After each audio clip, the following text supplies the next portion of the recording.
Tuesday, May 23rd, 2020. Would clerk please call the roll? Chair Bird. Here.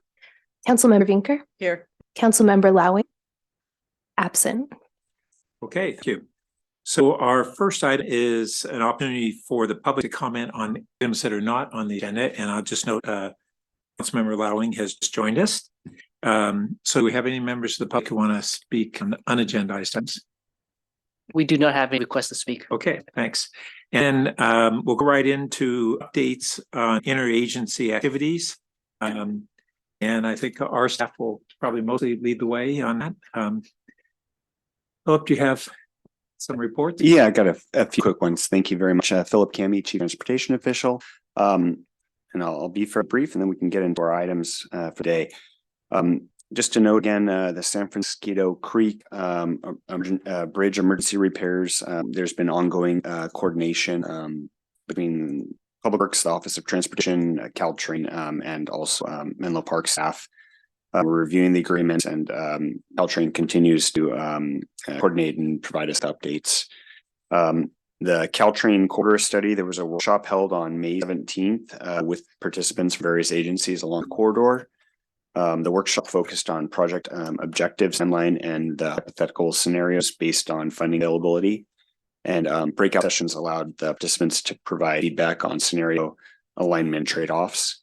And also, there will be an in-person local policy makers group meeting that's planned for this Thursday, May 25th, 2023, which will be hosted here in Palo Alto.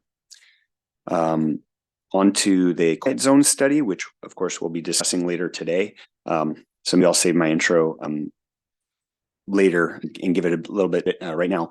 But as you know, the Office of Transportation has been coordinating with Menlo Park on this quiet zone study for Palo Alto Avenue Alma street crossing. And we've recently completed study sessions with PTC, Payback, and also a community meeting and through the City School Traffic Safety Committee. And so we're hoping to have that pending today's outcome, hoping to get that to council before break. So trying to hopefully get it to the final council meeting before the break, 6/19, for their review.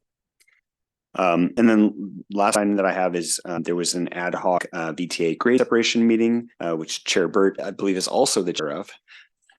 And at that meeting, there was discussion about Mary Avenue, Sunnyvale Avenue, and Bernardo Avenue. And specifically of note, the preferred alternatives were selected for Mary Avenue and Sunnyvale Avenue.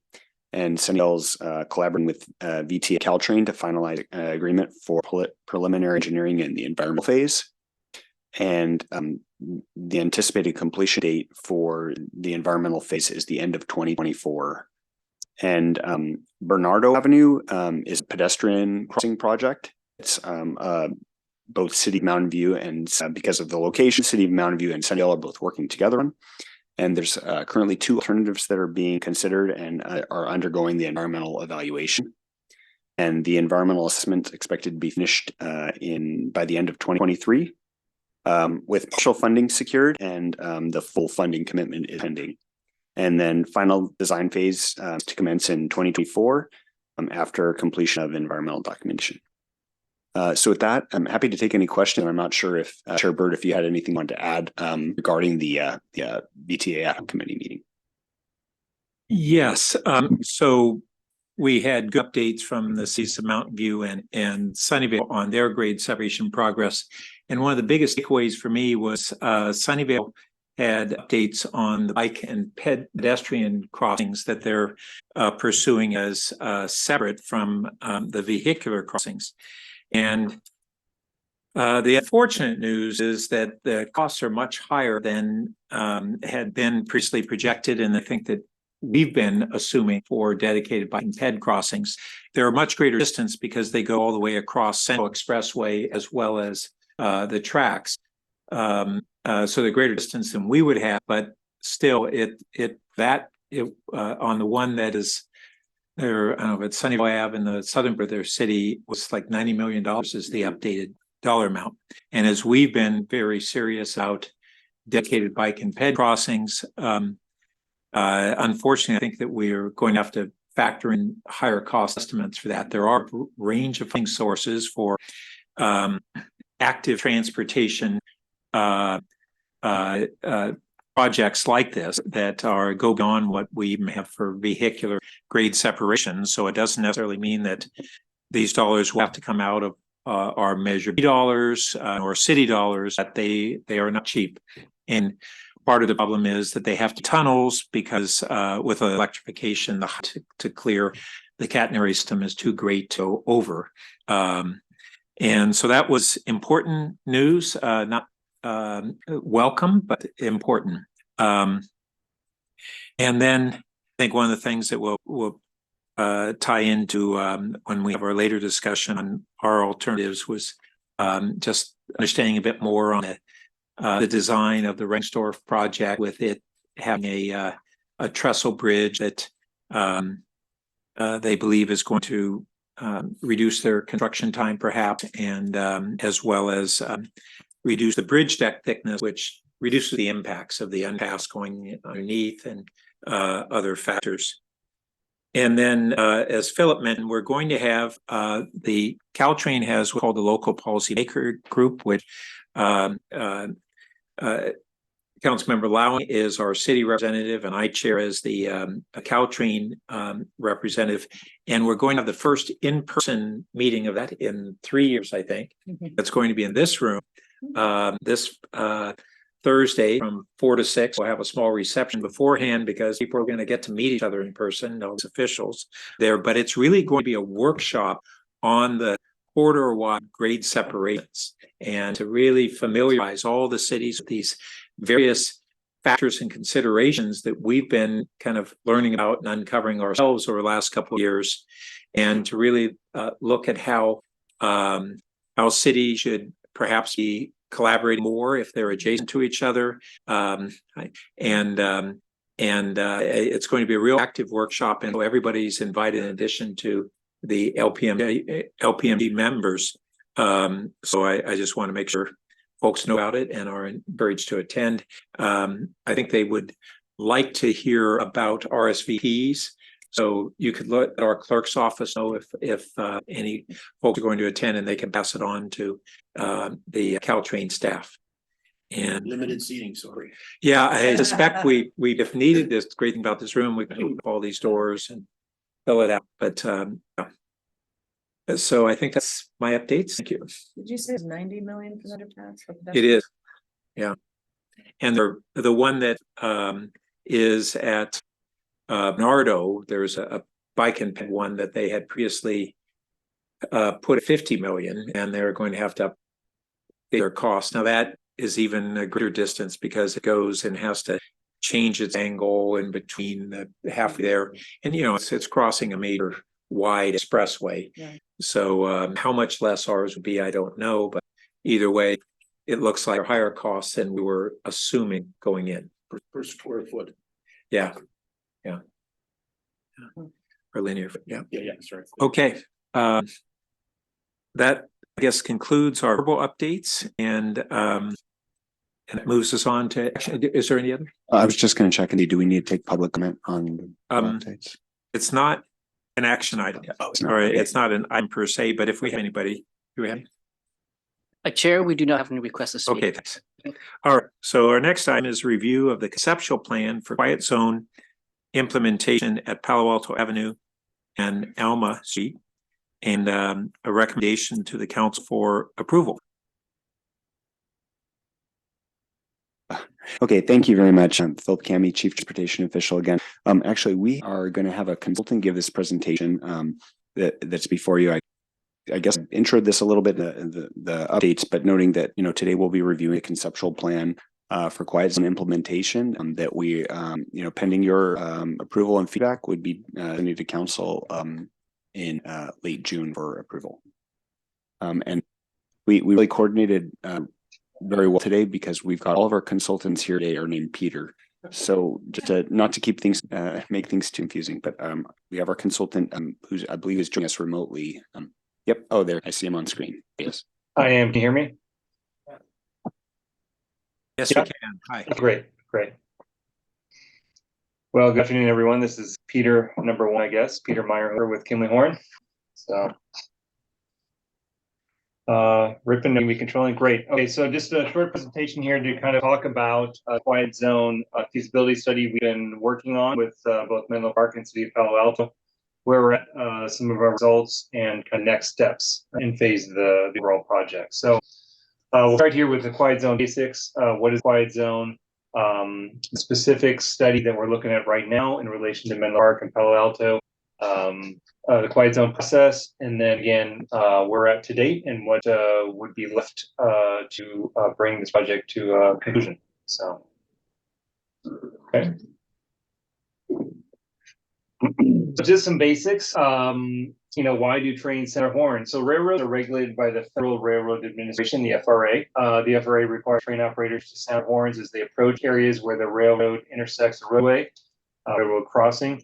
The train horn acts as a fail-safe in the event the warning devices, gates, or bells don't work or don't prohibit a person or vehicle from entering the crossing. So train horn is essentially supposed to be loud enough to catch attention. And that's usually specific volume somewhere between 96 and 110 decibels. In addition, they have to sound their horns beginning about 20 seconds prior to entering the crossing. So a quiet zone is a section of a railroad in which the train operator does not need to sound the train horn as it approaches a crossing. So for a quiet zone to be implemented, a set of crossings must meet certain safety thresholds as determined by the FRA. Those crossings would not qualify for a quiet zone in their current state, so upgrades are typically needed to make them safe enough that horn does not need to sound. So this is achieved by adding what we call supplemental safety measures, or SSMs, at the crossings, and ensuring that the overall quiet zone risk index, which is measured by specific FRA formulas for the crossings or set of crossings, qualifies under the FRA guidelines to be a quiet zone. So, next slide. So the process. So we're in phase one of the study still, but we're getting close to completion. The four main components are agency coordination, putting together concept design based on input from said agencies and stakeholders, public outreach, and kind of the meeting we're having here today, and a final report. And then the future phase would include implementation, including permitting with CPC and Caltrain, putting final design construction documents together, getting funding, and then of course construction and final FRA certification. Okay. So the agencies involved, a lot of stakeholders involved with the rail corps, as you're aware. This includes, Caltrain, Caltrans, FRA, CUC, both cities, Union Pacific Railroad has rights in the corps as well. All of them were invited to our field meetings, do a field diagnostic meeting in each of the crossings that were part of the quiet zone study we'll talk about. Next slide. So the quiet zone being discussed here this afternoon spans about 1.5 miles, beginning at Encinal Avenue in the north and ending at the Palo Alto Alma Street crossing here south in the city of Palo Alto. The quiet zone as a whole would encompass railroad crossings at Encinal, Glenwood, Oak Grove, Menlo Park, Caltrain Station, Ravenwood, and then the city of Palo Alto Alma Street crossing. To install a shorter crossing as it relates to Palo Alto, you can have this quiet zone just within Palo Alto by addressing the Palo Alto crossing, which we'll talk about. This would be a much shorter process to implement a smaller quiet zone just around Palo Alto crossing than this series of crossings that go into Menlo Park due to the costs required for the Menlo Park crossing improvements that would be needed to make those quiet zone eligible. Okay. The conceptual design phase involved, engineers designing proposed improvements for each of the four roadway crossings in Menlo Park and the one in Palo Alto. The safe improvements we'll highlight here correspond to the recommendations by the FRA, and all the intersections are meeting both CPC and Caltrain design standards. And so we have had field diagnostic meetings, and the concept designs that we have completed have concurrence from all the stakeholders, which is great news. That could sometimes be a hurdle. So, next slide. So, The main four components of work typically for SSMs, these key measures that we talk about for quiet zone include 4 quad gates, raised medians, sidewalk realignment sometimes, and typically with all of them refresh roadway striping and updated signage. The 4 quad gates are typically the improvements that are needed for the Menlo Park crossings. However, for the Palo Alto Alma Street crossing, we are looking at having to do a raised median. We will not need to do 4 quad gates there. All of the crossings are going to have refreshed roadway striping and updated signage. And then sidewalk realignment is typically required where you have the 4 quad gate installations due to the added gate assemblies that are put in. And then as a result, the sidewalk realignments are needed. However, for again, the Palo Alto crossing where we're not doing a 4 quad gate system, we won't need to do sidewalk realignment there. Next slide. Here's just a quick graphic essentially describing what 4 quad gate system looks like. It essentially seals the rail corridor from vehicular traffic, potential for vehicles to drive around gates if there were only 2. There are 4 quad gates are a typical supplemental safety measure that reduces the risk associated with crossing per FRA guidelines. And again, these measures are only being proposed at the Menlo Park crossings. Next slide. So raised medians designed high enough that a standard vehicle wouldn't want to drive over it, acts in a similar manner to a 4 quad gate system, but with less infrastructure and signal requirements, and therefore generally much, much less costly as well. It still prevents vehicles from driving on the wrong side of the road, moving around down gates. And so this safety measure has specific criteria attached to it regarding nearby driveways and streets that really made it infeasible for the 4 crossings within Menlo Park. Is the main safety improvement for the Palo Alto crossing. Raised medians are another acceptable type of supplemental safety measure that reduces the risks associated with the crossing for FRA guidelines. So, again, not really applicable to Palo Alto, but here's just an example of a typical sidewalk realignment that would be required when you have to put in new gate assemblies to have the sidewalk jog around the gates, and that typically requires both, great concrete panel installation extensions at the crossing, and also new sidewalk and ped gates and swing gates installed as well when you have to realign the sidewalk. So again, not necessarily for the Palo Alto crossing. Next slide. With all the crossings, we'll be looking at just doing refreshed striping marking on the roadway, new signage. Sometimes signage is out of date or not standard or not in the correct location. So typically all the crossings will have updated signage and striping. And this is also a typical requirement from regulatory authorities for quiet zone corridor. Okay, next slide. So at the Palo Alto Alma Street, we've proposed reconstructing the medians near the crossing to federal minimums with respect to both length and height. This crossing is the only one in this project where reconstructing the medians is a viable option, actually.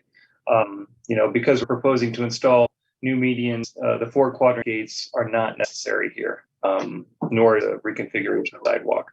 So what you see there in green, those are the existing gate assembly infrastructure that will be left in place. Okay.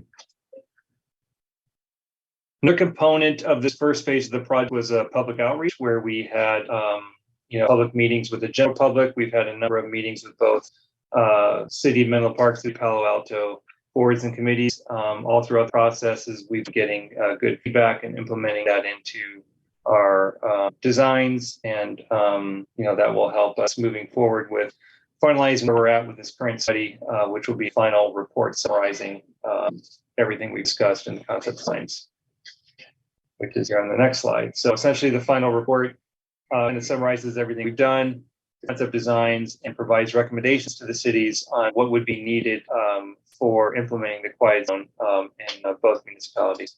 So next phase, once this is done, would be, of course, final design and permitting through CPUC, Caltrain with CPUC. That'd be the GEO80B application process. Of course, getting funding for the required infrastructure improvements for the crossings, and then construction. So, and that's it. Open any questions. Thank you. So first, let's see if we have any members of the public who wish to speak on this. Thank you, Chair. We do have a couple of requests to speak.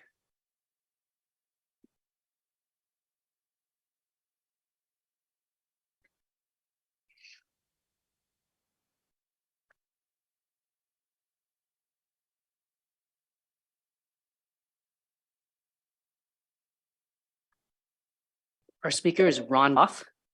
We Great. want to approach the table over here. And each speaker is welcome to speak up to 3 minutes. And yes, you're welcome to sit at the table and. Yeah, great. My name is Ron Roth. I live at 101 Alma Street. And this morning at 5 o'clock, when I was otherwise soundly sleeping, the train horn woke me up as it does most weekdays. Anything you can do to provide a little more peace and quiet, let people get a normal night's sleep in the surrounding areas would be much appreciated. I appreciate all your efforts. Thank you. Great, thank you. Our next speaker is Sri Roth. Welcome. Thanks. Hi, I also live at 101 Alma Street. And on behalf of everyone at the 101 Alma Street building, we're very appreciative of everybody's time and energy and are waiting with bated breath for the Quiet Zone project to complete. And we're all, as we're all very negatively affected by the train horn. And I was also wondering, is it possible to get a copy of the report that just did? So to say it, yes, it should already be linked to the agenda item for today. Great, thank you very much. And thank you, everybody. Yeah, just to confirm, I just looked through it, verified it is there. Thank you. Yeah, great. All right, Probably let's- just referring to the PowerPoint, correct? Not the. We haven't completed the draft report yet, so we'll be issuing that to Ripon and companies soon. right. Okay, colleagues, questions and comments? Vicky? Yes, thank you. And thank you, Peter, number one, for that presentation. Helpful. So I'm looking, I don't know that the slides are numbered. I'm looking at the sort of the intro / summary slide on safety improvements. And I just had one question, but I want to make sure I tracked it all correctly. So I understand that raised medians are what we're looking at in Palo Alto.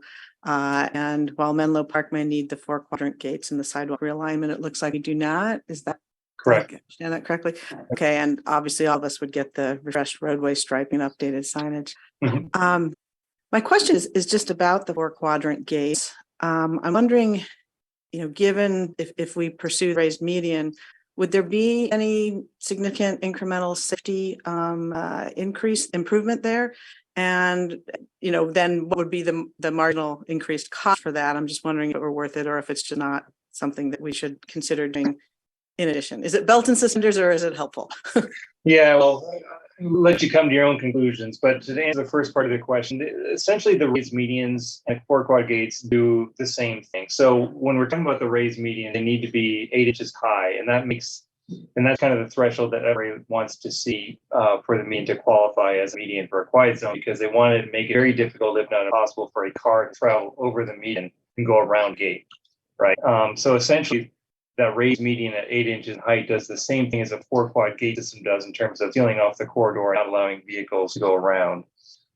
As far as heads go, there's already a sidewalk at the Palo Alto crossing with channelization. So there's not a very likely scenario where a head is going to accidentally walk into the roadway in those exit gate quadrants and cross tracks. They're going to be funneled through the existing swing gate and pedestrian gates that are there. So as far as cost goes, it's a significant exponential difference. So on the order of 10 times. So you're looking at, a couple $100,000 for all-in improvements for the Palo Alto crossing. You're looking at $2 million per crossing for Menlo Park. Hence kind of what I was referring to before about, your option as a city to maybe go forward with a small crossing now, because it could be a longer process because funding more than anything for Menlo Park to implement their portion of the quiet zone for their crossings, because that sheer cost. So once you start, modifying and moving gate assemblies and swing gates and signaling, the costs go up dramatically. So. Thank you. That's very helpful. That's exactly what I was curious about. But I'm curious that 10x cost increase, is that because in Menlo Park, there's also the sidewalk realignment, and does that necessarily come along with 4-quadrant gates? It does, yeah, it all adds in. So the minute you have, of course, the cost to put in new gate assemblies. Then you have the cost to realign the sidewalks around those gate assemblies. You have new costs for now ped gates and swing gates. You have new costs for extending the crossings to handle the sidewalk realignments, including concrete panels and extending them longer. You probably then have signaling that you need to relocate. You have new signal cabinets you probably have to upgrade due to size constraints. So it's kind of a domino effect essentially, and that's why those costs get high very quickly with 4-quad gates. Thank you. And I assume that also there would be a speed element so that the Roths could not be awakened at 5 a.m. In other words, I would expect that the raised medians would be implemented more quickly than the 4-quadrant gates and sidewalk realignment. Is that correct? Yeah, obviously a short design. The permitting is roughly the same with CPUC going through 288B, but from a design standpoint, obviously it'd be a little quicker. And I would think, in terms of finding the funding for, just approximately, 200,000 versus 2 million would probably be a shorter process too. So. Thank you. Thank you. Chair, I apologize, but there's 2 hands raised on Zoom that we didn't catch here. Would you like to call them to speak? Yeah, that'd be great.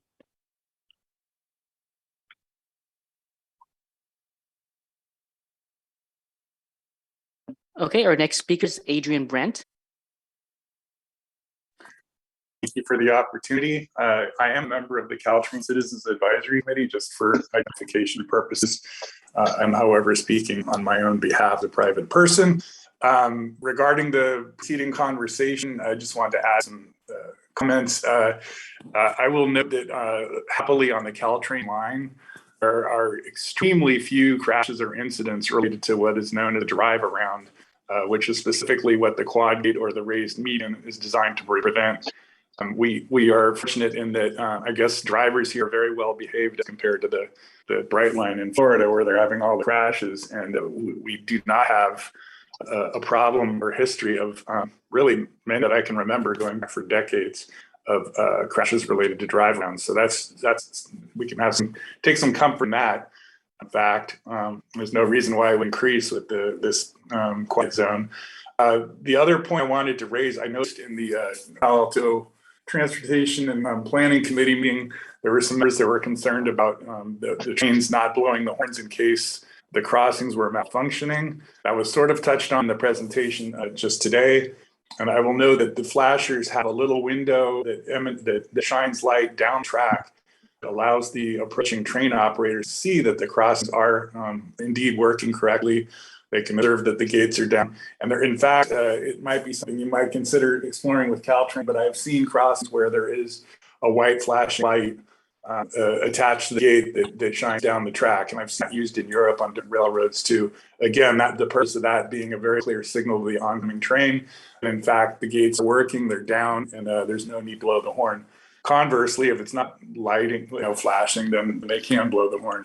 So, and then lastly, I noted in the presentation, they're talking about permitting required by Caltrain. I'm guessing that's more like coordinating for doing the construction, because it was my understanding that railroads actually have no ability to stop or block guide zones. That is in the hands of the CPUC and the FRA, that they certainly can protest or whatever and raise issues, but they cannot stop. I know this because there was some contentious stuff going on in the North Bay with the Smart Line, which is about the same length as Caltrain, where they were establishing quiet zones, and there was some disagreement with the city of Petaluma. And I know that Petaluma just said, well, tough, we want our quiet zone, we're ready to go with it, and the railroad was not able to stop them. So that's all. I think you're very fortunate, and I encourage you to go ahead and that you require such minimal modifications for Palo Alto Avenue. Thank you. Thank you for your comments. Our next speaker is Martin Sommer. Hello, everyone. I assume you hear me, right? Yes, we can. Thank you. Great, thank you. For those taking note, my name is SOMMER versus SOMER, just for the record. Bigger than that, though, first, I just want to say thank you to everybody involved in this.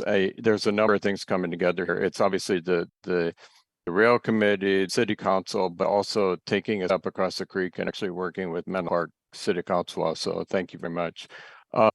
Secondly, so I actually live at 427 Alma Street, which is directly across from the University Avenue Station. So I wanted to ask Peter, if I can, would this also quiet the horns of University Avenue Station? And there's two things there. One, University Avenue station is already naturally grade separated, so the FRA rules do not apply. Are they specifically, the FRA rules are for grade at grade crossings, and we don't have one there. And then secondly, many times over the years when I've done research on this and talked to people regarding the railroad, I was told that blown at University Avenue Station was because of the Alma Street thing. So the basic question is, will this also eliminate the horns blowing at University Avenue Station? And that's it. Thank you.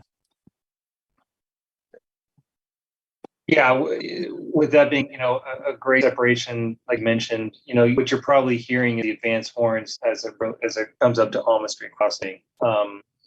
And I wasn't sure about the first part of your conversation or your first part of your question in regards to the actual crossing horns or bells. So even with the quiet zone, you're still going to have bells actuating and making sound on the crossings themselves for all any crossings, at grade crossings. But a quiet zone is going to decrease, minimize would be the train horns themselves, which are the much louder kind of component of these actuations compared to just the bells on the grade crossing infrastructure itself. So hopefully that answered your question. But Right. Thank you. And I guess that concludes our public comments. Ed, did you have questions or comments? Actually, I had almost the same question that Councilmember Brinker had, but the essential question was when residents ask why we don't have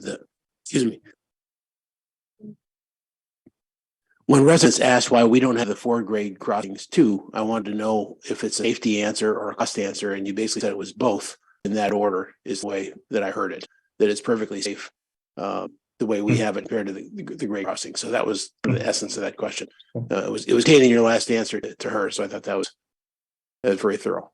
The second one is probably later in the program, but why does this take 2 years? Is my second question.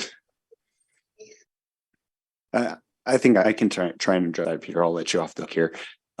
So just noting that I think the long part of this project, or the longer part of this now, will be getting all the approval. Noting that Caltrain does need to give us approval to work in their railway envelope, and we'd CPUC approval. So that's the first thing. We need to get those approvals. We have to do that before we can proceed. Then we need to design it. So then we'll need to do design, and then we'll need construct. So actually 20 up to 24 months is kind of what we estimate for this is kind of considered fast in our world. So okay, that's a learning curve for me. Yeah. So typically, I mean, if you look at any of our capital projects, they typically take much longer than that. So this is on kind of a fast track. But I think I will say that, going back to some of your earlier questions, I'm really thankful that we are not needing to do more, because then we'd be out there trying to figure out how we fund this. How do we get, the impacts for the construction will be greater, all those things. So this is really something that I feel like we can implement pretty quickly. And if everything goes, better than we hope, maybe we can do it soon. I'd love to see that happen. Just noting that this is one of those projects where I haven't heard anybody say don't do this, which is really rare for a transportation project.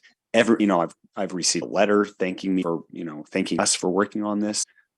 It's really rare when you have a project like this, and really this is something that I feel can impact people fairly quickly in our work fairly quickly. Yeah, good work on this already. So, and is all the public outreach complete now? Is that what I understood? So what I would say is the final bit of outreach for approval first to proceed with this as kind of a project is going to be the city council meeting following your approval, and then we would probably have some in the design once we have the okay designed. Okay, great, thanks. Nadia, did you have something? I did. I just wanted to add one thing. So a wholehearted yes, as a member of the community, not in any official capacity, but it's a real quality of life issue. I did want to point out staff, one, and this is not related to the quiet zone. This is just kind of related to the fact that there will now be this permanent median. The one thing that I noticed, I happen to drive this crossing twice a day, every day, is that because the turn signal that goes on El Camino is now a yellow light, red light turn, and the grass is particularly high. I don't know if you've seen it, but it's probably like 10 feet tall right now. When you're coming along the curb as a driver, you can't see when the light has stopped. And so sometimes I notice that people get caught on the tail end of tracks. And if a train starts, they start to kind of look around and see if a train's coming, and you can, it's mostly the cars that are going, well, I'll point to the picture because I can't do south on this, but kind of cars that are going this way. So as long as there isn't a curb right here, so that in an emergency, they could pull off into the grassy area. The curb has to be on this side for the quiet zone, but you just need to be able to have a pull off area, because I've seen people panic and sometimes they kind of start to go that way if they feel like getting caught. And mostly it's only when the grass is particularly high and they can't read that light, but it's just it has to do with the light, which I believe we don't control because it's a Caltrans light, and let's get started on that. But so I just wanted to say that as feedback. Just a couple notes at that last point that we can't control the El Camino lights because Caltrans currently controls our segment of El Camino, as they do most segments, but not all. And this goes into a broader question for the future of whether we want to try to regain control of El Camino, and if so, is there a way to have Caltrans funds that they would normally spend for that transfer to us? So this is another example where that matters, aside from getting potholes repaired. So I also want to just understand a little bit more of the breakdown on the costs between what we anticipate is approximately out of this approximate 200,000, how much of that is the design and construction versus permitting, and how does that break down when we look at it? You know, it's raising that median from a normal construction standpoint is not a big project, and yet because of the nature of the agencies we have to deal with and the government process, we're talking about $200,000. So can I get a better sense of how that breaks down? Good afternoon, Chair Ripon Bhatia, Senior Engineer. To answer your question, yeah, about 30 to 40 grand for design and permitting, and about $120,000 to $140,000 for the construction, and then there's some contingencies in there. Okay, thanks. And then, are there prospective outside funding sources other than using our Measure B dollars or things like that? Yeah, so the short answer is yes, and there's various different ones, including not just funding sources, agencies. We might want to talk to the High Speed Rail Authority to see if they might want to, because it actually could help them as well. There are other funding sources, but that said, I also want to make sure that we're not waiting for funding source for the project to happen. So while we're going through the permitting process, we're going to try and start looking for funding sources, but there are some possible funding sources out there. So basically, we would pursue funding in parallel with our efforts rather than sequence. Great. And just the only other thing I wanted to put out on the table about in recent years, as we've seen folks turn onto tracks more at Churchill, Meadow, and Charleston than at this location. I have heard a number of times that it's people erroneously interpreting Google Map directions, and so this goes into, actually, I'll just get out on the table. I'm not sure that it would have any implication on the design here, but as part of our track safety and security, we've been looking at how we can improve. And one of the ways that that I've been interested in, and I know the members of the Means Restriction Advisory Group of Project Safety Net has also thought would be advantageous to keeping pedestrians from willfully going on to the track is perpendicular gates that would essentially narrow the entrance to the tracks where you literally have to go on the tracks. And it would also be a cue to folks that no, this is not a place to turn. And I had thought of the value of that, not only to keep pedestrians off the tracks so that they really would have to go out onto the track to get around behind there. But it similarly may have a benefit for these misguided motorists who are blindly following a Google Map direction. So just wanted to get us thinking about that because there may be some benefit there. That might be as part of a separate project on the track safety and security, but it's tied into this. Great. All right. If we don't have any other questions or comments, then what we need to do is,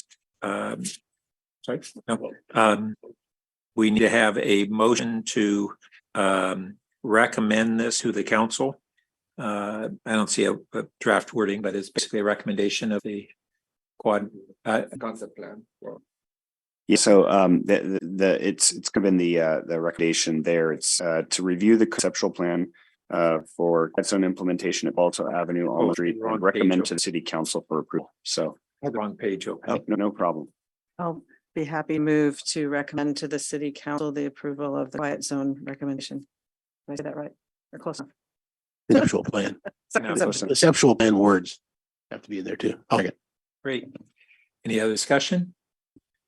Okay, guess we do a roll call then. Councilmember Vink, Yes. Chair Burt, Yes, Councilmember Lang, Yes. motion carries 3-0. great. Making real progress. Can let your neighbors know we're getting close to a decision, and then yeah. All right. Thank you, Peter. Thank you. Our next item is to approve the refined conceptual plans for the partial underpass alternative at Churchill Avenue and the underpass alternatives at Meadow Drive and Charleston Road. Okay, thank you very much, Chair Burt. And as I mentioned earlier, I'll be turning it over to our second Peter of the day from Ecom for the presentation. But just to give a quick background, this was directed by City Council initially to do additional refinements to the underpass alternatives. The Rail Committee reviewed and went through and helped us to refine what those refinements would be in October and November of last year. And based on what we heard from the Rail Committee, we our consultant AECOM along with city staff have made these refinements and are here to present work today. So thank you. And I'll turn it over to Peter DeStefano, who I believe, do you have control of the slides? I don't. Is there a way I could get control? Yeah, if you want to share your screen. Where do I do that? I don't see it here. Okay, looks like you're in as a attendee. Looks like you're okay. Try.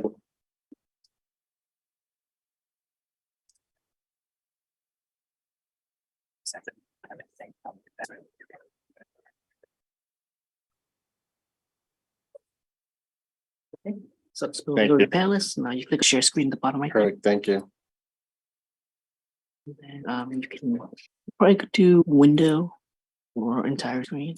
I'll just entire screen. And then so just like that and click on share. Thank you. Okay.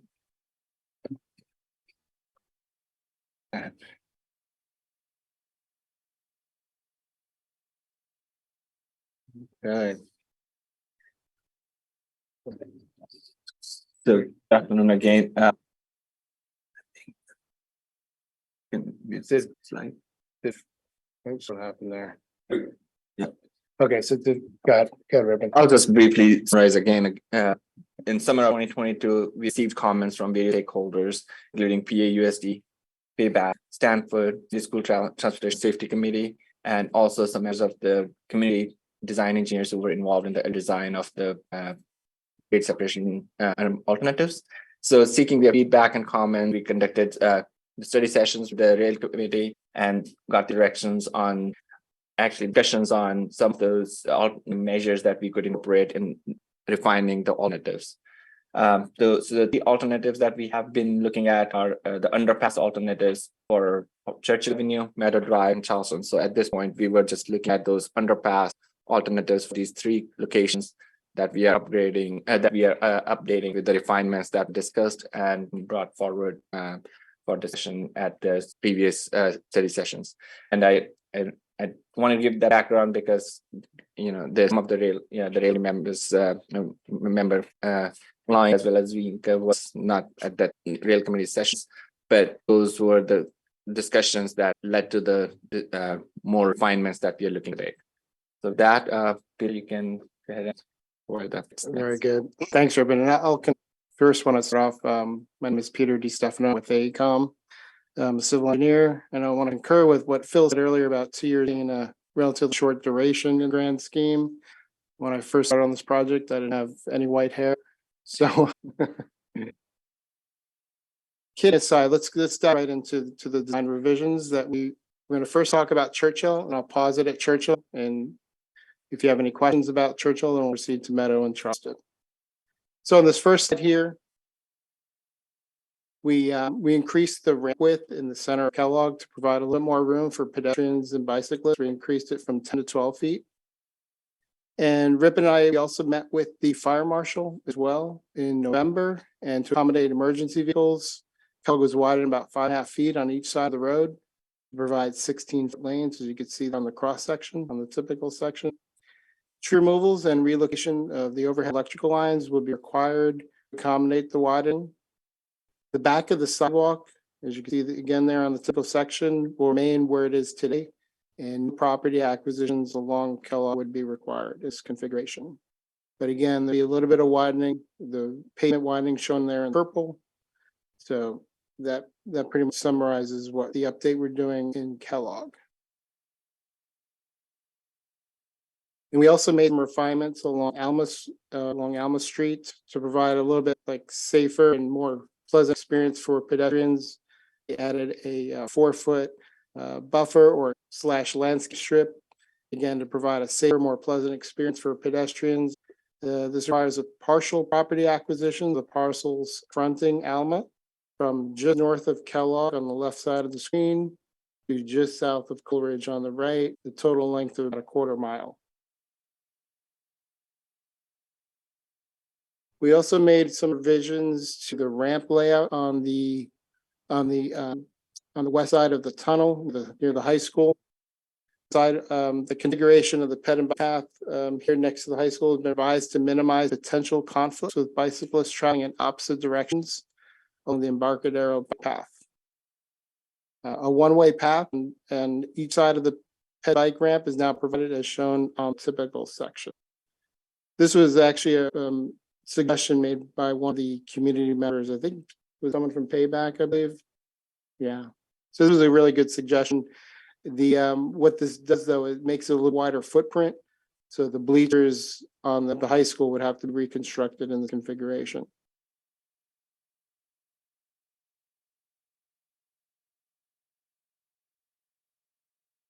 Focusing on towards the Churchill area here, we and similar to what was done on Kellogg, the width of the ped bike path has been increased to 12 feet from the original design of 10 feet.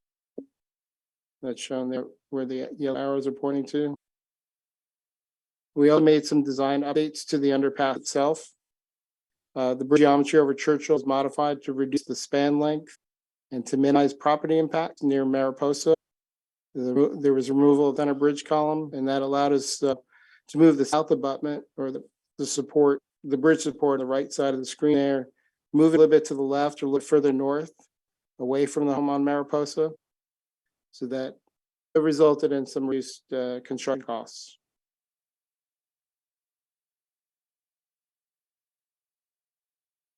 We also made some adjustments to the pedestrian bridge geometry over Churchill. The bridge is widened 2 feet, again, from the 10 to 12 feet. You'll hear that as a recurring theme today. And the southwest edge of the deck was rounded to provide better line of sight for bicyclists, making the 90-degree turn at the south end of the bridge. You can kind of see that a little bit better. I'm going to point there on the 3D rendering there. You can see the edge of the deck is rounded or curved to provide that better movement for that 90-degree bend. So those were the updates we made to the Churchill underpass. I'd be happy to answer any questions about Churchill. Great. Why don't we go ahead and have colleagues' questions? And I think even because this is just so naturally broken up between Churchill and the Meadow Charleston, we can even hear from members of the public on Churchill and going forward. So why don't we do that first? Do we have any members of the public wish to speak? And if they have signed up for this whole item, what we're going to do is go ahead and let folks speak on Churchill at this time. And then when Meadow and Charleston are discussed, they can speak on that specifically. Yes, Chair Burt, it looks like we do have one member of the public who wishes to speak. Just give me one moment.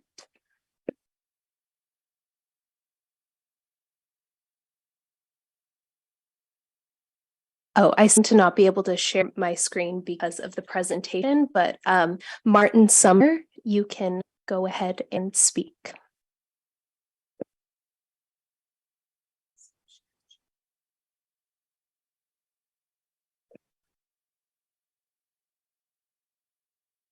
Martin, are you there?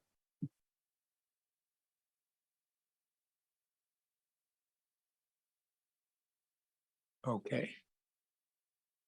Well, we'll go ahead and you can have an opportunity when we talk Meadow and Charleston. So I just want to make sure. I thought it said shows who participants with his hand there. I just want to confirm. Sorry. Oh, I do also see Mike Price. Okay, great.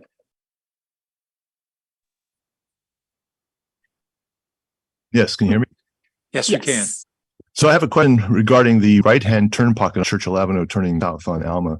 That turn pocket is smaller than the turn pocket we currently have, and that it's hardly adequate for the use. So the question is, why is it there? Why not just eliminate it? If staff would like to go ahead and respond, I'll just note that Mike is actually the person who generated this conceptual design. So thank you for your work on it. Yeah, I just want to clarify, Michael, you're talking about the eastbound right turn lane from Churchill to southbound Alma? Yes. Okay. This was the feedback that we received from our traffic consultant, Hexagon. So if you're saying this is shorter than existing condition, is that what I'm hearing? Yes, it's shorter than the current condition. And the current condition is hardly adequate for keeping things from backing up. I'm just wondering if it has any real purpose. Yeah, I'd have to defer to Gary Black on that one. I don't know if is Gary on the call? Yeah, I'm here, Peter. Oh, great, Gary. Thank you. Can you take that one? Yeah, well, there's a trade-off involved, of course. The longer the lane is, then the more functional it is.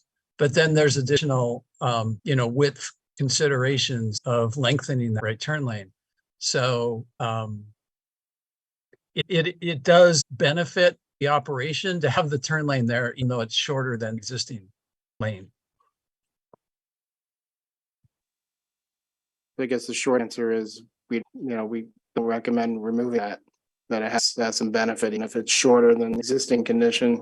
That's correct. But it would also reduce the cost considerably by narrowing the requirements for the bridge.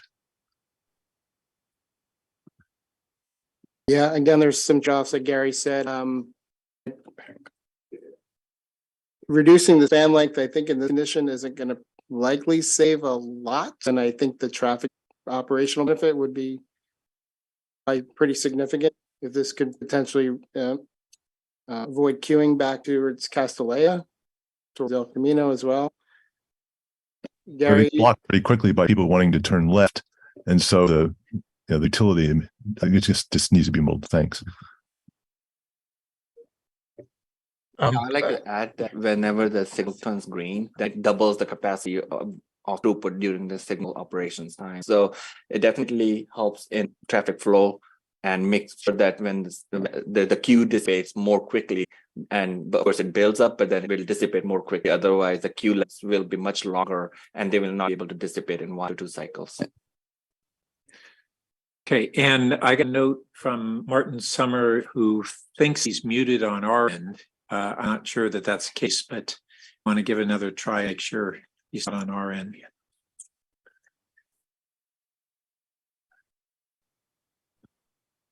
Okay, Martin, I've just unmuted you. Okay, I think you can hear me now, right? Hello? Yes. Okay, great, wonderful. Sorry. It's not clear in my mind why the triple bike path between the actual tracks and the Palo Alto Sports Stadium.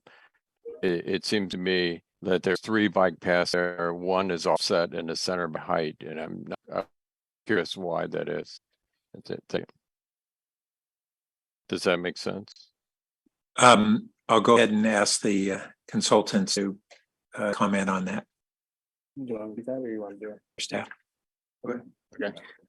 Yeah, this was, like I said, this was a suggestion that someone payback, and the reason is in the previous configuration, we only had the ped bike path that got lowered into the tunnel, and then the Embarcadero, the existing Embarcadero path was remained where it was on the west side of that path that descended into the tunnel.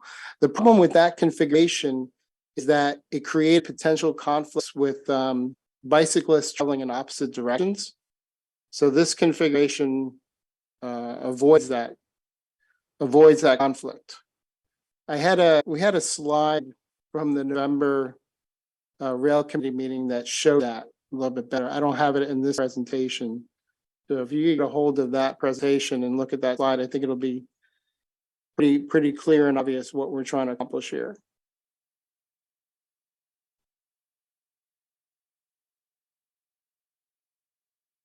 Okay. Anything else? Can you hear me? Again now, yeah. Throw that back for it's a little bit more thought. I don't think that's quite an optimal solution there. I think you can have that intersection and two-way bike passing, bikes passing, without having a triple path like that. So just food for thought. Okay, thank you. And so now we'll come back to the committee. Ed? Yeah, a few questions on sort of right of ways. So the landscape removal in that landscape strip along Kellogg, that's totally in city control, right? It's basically public property, and that's where we're going to remove the trees. So at the rail committee's session previously, there was a request to add some consider additional buffer, and that buffer requires some additional right of way beyond what currently exists. This is on Kellogg. Okay, on Kellogg. Sorry, I'm talking about Kellogg. Yeah, sorry, Yeah. Kellogg. Yes, all of this. Okay, now I'll talk about Alma. Okay. So that quarter mile you said had partial property acquisition. Can you drill down on that? What that means in terms of how much and what we have to do to get it and all that? So it's about 4 feet for that we are adding, and for that 4 feet additional buffer, that's what we would need to have some additional right away. From how many homes? 10 total. Yeah, I have to share my screen again here. It's from just north of Kellogg to just south of Coleridge. So yeah, it looks about a dozen homes. Okay, and the trade-off there, to stay with your terminology, in terms of putting that buffer, I mean, it's not that much more space for the pedestrian to walk, right? It's just a little bit further from the paths of the cars. Right, exactly. The pedestrians would be right up behind the curb and gutter, right next to the vehicle traveling on Alma at relatively high speeds. Wanted to provide a little bit of a buffer between the pedestrians and the motor vehicles. The buffer actually also provides the ability for the homeowners to place their recycling bins as well. That's the current condition they have today. So, without that buffer, they'd be within the sidewalk, have to put the bins offset for curb and gutter. I don't know how difficult that would be. Yeah, or around the block, which that doesn't work at all. Yeah. So. Okay, then moving on to Mariposa, with this design, then you don't have to take any extra land there. Is that what I understand? There is still some acquisition of the home at Mariposa, but it's much less than it was previously. I think we ran some numbers recently. I think it was like 600 square feet less, which so 600 square feet less, but I don't know where you're starting from. So what percentage do you have to take? Yeah, I want to say it was maybe 1,000 or 12, so maybe half. Of land. So it's not part of the house, part of the land. Right. It's just part of the side yard. You can kind of okay, and then my last question is with respect to the Pelly's bleacher reconstruction. Mhm. Is that the same thing that we would have to negotiate with them about that? Because we don't have any. Yeah, easement that's either. correct. That would be a negotiation. Okay. Thank you. Oops, sorry. I'm sorry, go ahead. Go ahead. No, I was just gonna add that, we're really tight on the space on the high school side, of course, so that makes the seal, and there's a slide later in the presentation about seal, the crossing at Seal Avenue and at Pierce Park. Were you still going to talk about seal? We do have in a the slide in, context of Churchill? well, it wasn't included with the Churchill slides, but it's later in the presentation. I would probably have included it with. Well, let's go Churchill. ahead. Let's go back to you and let you present that because that's part of the whole Churchill area project. Sure. So this is just the preliminary concept at Seal Avenue. The tracks are running up and down on the screen here. It's a very on the east side of the tracks, a very similar configuration that's at Kellogg. But on the west side of the tracks with the open space there with the tennis courts there, there's a lot more flexibility for the design. You're not confined right against the bleachers and right away. Another huge benefit to this site is that the Caltrain right of way is relatively narrow. There's potential for Caltrain to request additional length of tunnel to be complete outside the right of way. If we were to keep it Kellogg, here it's just, you see here on the screen, the pink lines represent the Caltrain right of way. So completely, the tunnel spans completely underneath the right of way. So there's no issues with the ramps and the openings to the tunnel being within the Caltrain right of way. So for a variety of reasons, this site has got some benefit to it versus the Kellogg site. Yeah, I'll just add because I think it was last fall rather than first this year when we had looked at seal, the first at the Kellogg and talked about the seal. And so it wasn't this committee, but the committee composition at that time was pretty unanimous that Kellogg, because of all the impacts on the school property, we ended up getting a real concern expressed by PAUSD, and then just the kind of the complexity of navigating the up ramp on the Pally side versus what we're seeing here of being able to use not only is it Pierce Park, right? Yeah. Pierce Park. But I think it's even existing little access roadway. Is that? It's not exactly right at the X roadway. So, Okay. so I guess just to give a little further elaboration on this, the connection out of the park. I mean, this really just gets to the grassy area. Got it. So the connection out of the park would need to be established as well. So And there's it a little could- bit more, it could but go different ways. it could, once you're yeah, at ground level. So that's I would say the key difference is that there's a lot more flexibility with this than the Kellogg, but also with that flexibility, there's not the path right there that you would come to. You really want to get over to Park. And I would say that the committee in the fall wanted to just spend no more effort on Kellogg, but the problem was that there had been a year or more than a year before that, council direction to look at these alternatives and both alternatives. And so we really need to go back to the council, perhaps with a recommendation by this committee on where we should be spending our attention, whether we should put any more effort on the Kellogg alternative at all versus Seal. Which part of the Kellogg are we comparing this to? Well, the choice is to have bike and ped crossing at Kellogg or have it at Seal. Okay. Yeah, and just to add a little more context, apologies, but just to note that I believe that our last direction from council was to look at the Kellogg versus Seal discussion in the bike and ped plan, bike and ped transportation plan that we're getting ready to have a council award in June. And part of the discussion in this committee has been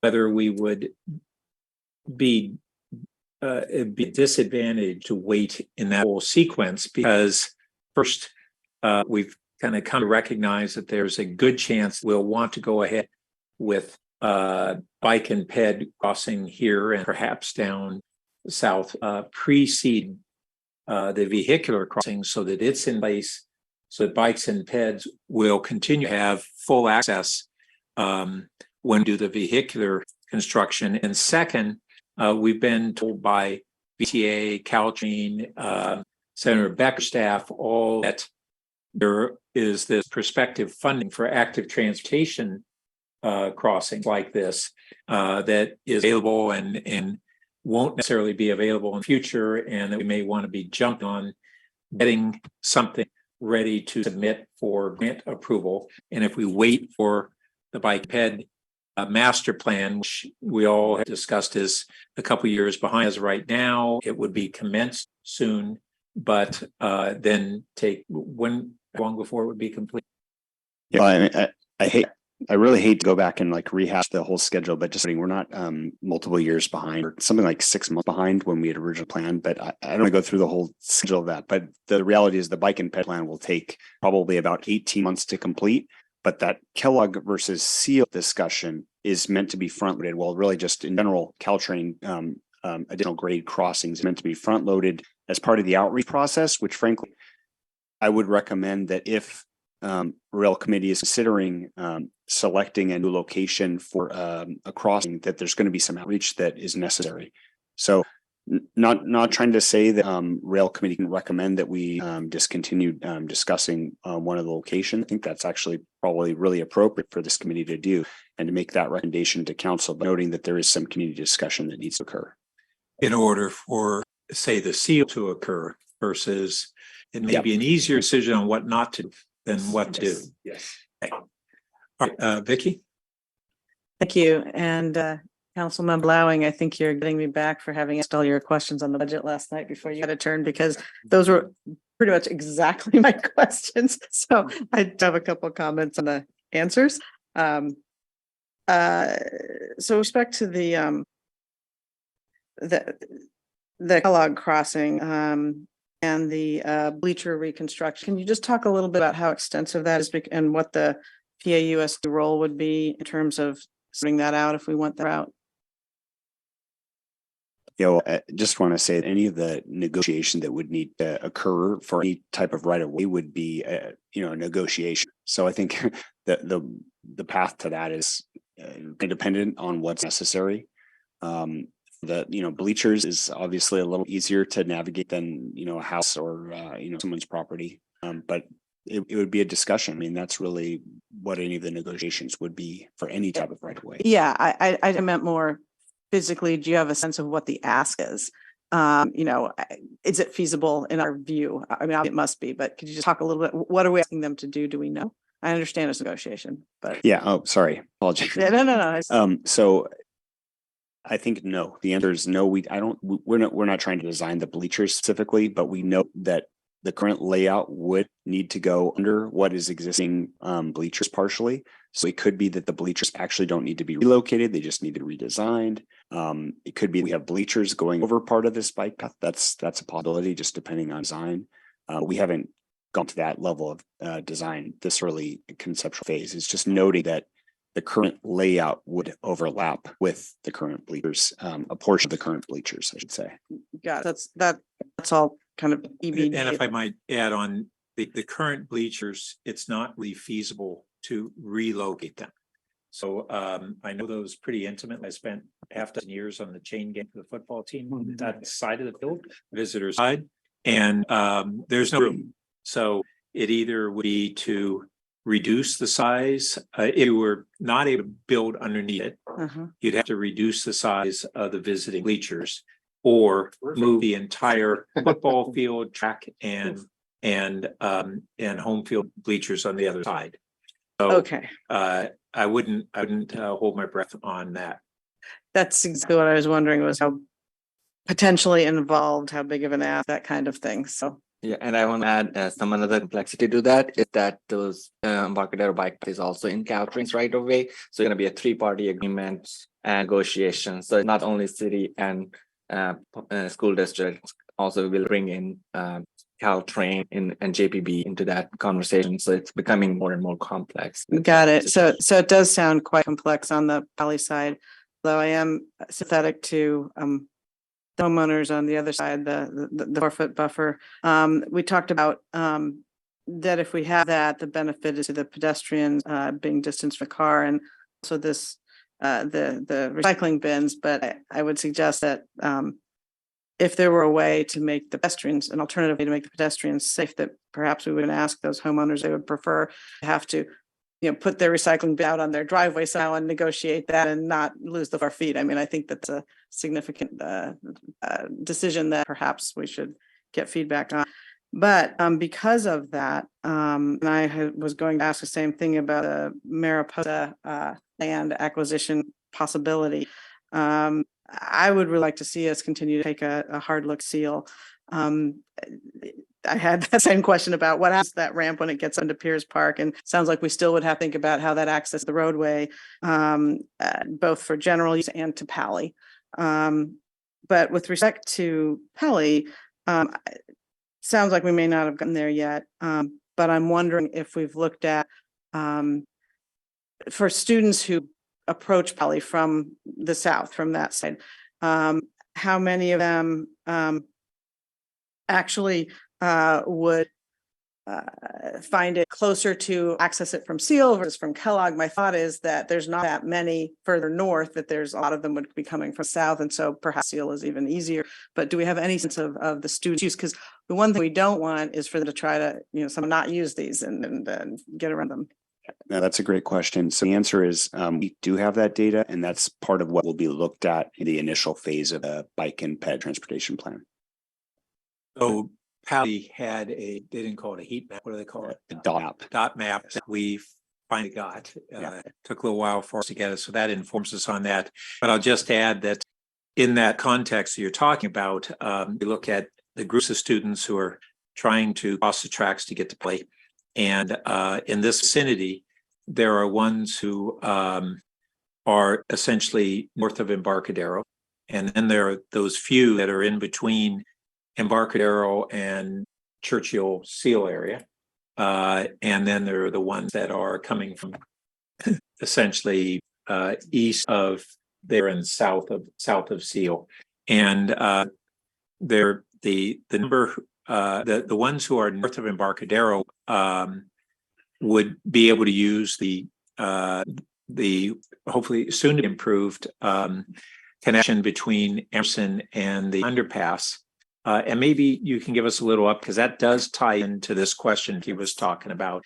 We had a little update that was months ago that was getting prioritized in the CIP, but then I don't recall seeing that in the CIP from the recent budget hearing. Yeah, so it's actually contained within a CIP, a larger CIP contained within that. So yeah, we are making good progress on that. And Ripon, do you have any updates? We've got our the original designer come board, completing design, finalizing our final design. So I should say refinalizing our final design. It's really updating it to current standards. Ripon, do you have any other updates to that? Yeah. So you're absolutely correct. That is the connection that people to the north could make. Yeah, that was kind of my point, is a lot of them could, go on the north side of Pally, and so we're the south side. I don't know. I there's a lot to like about this, the alternative. Can I just clarification question? So is it sort of one of the advantages of the partial underpass was that we could still keep Churchill sort of open for cars, which wouldn't make the flow over to Embarcadero. What we're saying is on the other side of that, for bikes, and pedestrians, this could be a good thing, because they can use Embarcadero. So the northern ones you tick off would use Embarcadero as they already are, but they wouldn't be across at Churchill, and then the ones would go south to Seal. Did I get that right? Yeah, that's correct. Although noting, we're proceeding with the Embarcadero improvements for bicycle and pedestrian regardless of this project. So they would actually be able to do that regardless of the separation. Okay, great. Heidi? Thank you. So just so that I understand procedurally, is the idea that this is being approved by Rail Committee today and then goes to City Council, or does this just finalize that the things have been done and then it goes to Caltrain because we now have a signed services agreement? I'm just kind of trying to understand the order of what's happening here. Because the council already directed this committee to finish the refinements. And so does it have to go back, or is it just, okay, we're done and now we just hand it off? Yeah, so I don't believe this needs to go back to council. It's actually really Rail Committee's prerogative. I believe they've directed Rail Committee to work on this. As I mentioned initially, this work what the work that came out the rail committee direction in October and November. So I don't think it needs to. I think this is just really helping to hopefully narrow the alternatives so that when a recommendation goes to council, can see a more refined, assuming that one of these alternatives is elected, a more refined alternative. And very specifically under the remaining contract expenditure, are we updating that matrix that was created with whatever any final things are missing? For example, the impacts of the Pally bleachers, I don't think is on the matrix. I mean, I happen to know the matrix really well. I don't know that anybody else lives and dies by that thing. And I'm sure many people want it dead. It just question, because if it does need to be updated, that I would recommend that gets added. I just don't, maybe you go explore the contract, figure out what is left there, but. Yeah, I think just noting, I don't believe that's included in our contract amendments, but that doesn't mean that that's not something that we could, that, for example, might be something that we could add as an update, just a note on there. Right. But I think we should maybe hold a little bit on that and see where we end up. With this discussion of Kellogg and Seal, we might potentially not talking about Kellogg anymore. Right. Like to kind of pursue that strategic. And then if Gary Black is still on, in the question that Mike Price was asking about that turn pocket, I just wanted to understand if the model that we did, if the right turn signal allowing a right on red there during the modeling, because that makes a difference. Because right now, part of the it backs up is that you have the train preemption that happens, right? But the idea is we will not be grade separated and we control the light. So I think part of the reason why that turn pocket is still more efficient is, number one, if they're allowing right turns on red, still a little bit of give. And then the second question to Gary is, do we know if that light on El Camino and Churchill, I believe, is controlled by Caltrans and not us? So going back to what Chair Burt was mentioning before, if we take control of the light at El Camino and we can pulse the Alma Churchill and the El Camino Churchill light, then we have a much more efficient use, which maybe you could move the turn pocket as long as you control the other light. But if you don't control light, then you need the turn pocket for a right on red. And, right on red is never great, particularly when you come up from under a tunnel situation. So I just don't know what was modeled, and maybe Gary can answer those two. Yeah. Yes, we assumed that round red was allowed. And it is possible to do that. I mean, that we haven't gotten into any details about the signal design or phasing our operations, but with this configuration, it would be feasible to allow right on red. And the model is with the turns at El Camino being controlled by Caltrans, correct? In other words, we can't pulse those. We didn't under these scenarios with the separation of Churchill from the railroad tracks. We did not get any queuing back to El Camino, so there wasn't really any interaction between the signal at El Camino and the signal at Alma. Interesting, because present day, there is a lot of queuing that happens, is why folks are concerned about the pocket. So yes, we're aware that under existing conditions, the queue does go back to Camino. Right. And also just noting that there's another set project that we're working on at Churchill and El Camino. Well, it extends almost all the way to the rail as well, but that will improve the operations at that El Camino intersection as well. But that's mostly for westbound Churchill onto northbound Alma. It adds a turn pocket in that corner, right? Which is not the opposite diagonal corner to the one Mike Price is talking about backs up right now. Oh, and I'll just note that so that essentially bleeds there's the backup that is westbound on Churchill. That would improve that. Any improvement going eastbound creates more backup, not less.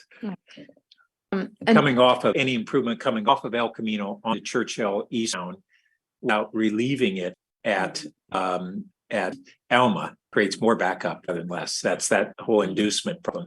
Correct. But I'd like to add that as part of the Churchill and safety rail improvements, we are adding overlap function, which means when northbound left is going on green, then the eastbound right will also get green. So there will be a additional green for that. And we imply the same improvements, when the signal is built for this permanent conditions. And that would mean there will be more green time for that turn moment and be more efficient. More throughput. The thing is that it will have some limitations because of the limited left turn pocket length, but it will improve the operations and during the signal. Yes. And then the final comment is: would a thinner bridge deck design impact the length of the kind of separation that's along the POSA? Or is that depth guided by the depth that Alma has to dip down anyway? Because it doesn't, unlike a normal underpass where you're having dip, if Churchill went all the way through the old Palo Alto side, you would have to dip both directions, right, of the T.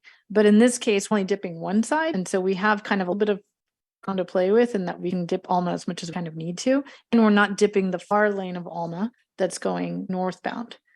And so if you had a thinner bridge deck, I think it helps us a bit here. It might not as much in other situations, but it seems like it might actually look slightly more beneficial. Am I getting that right?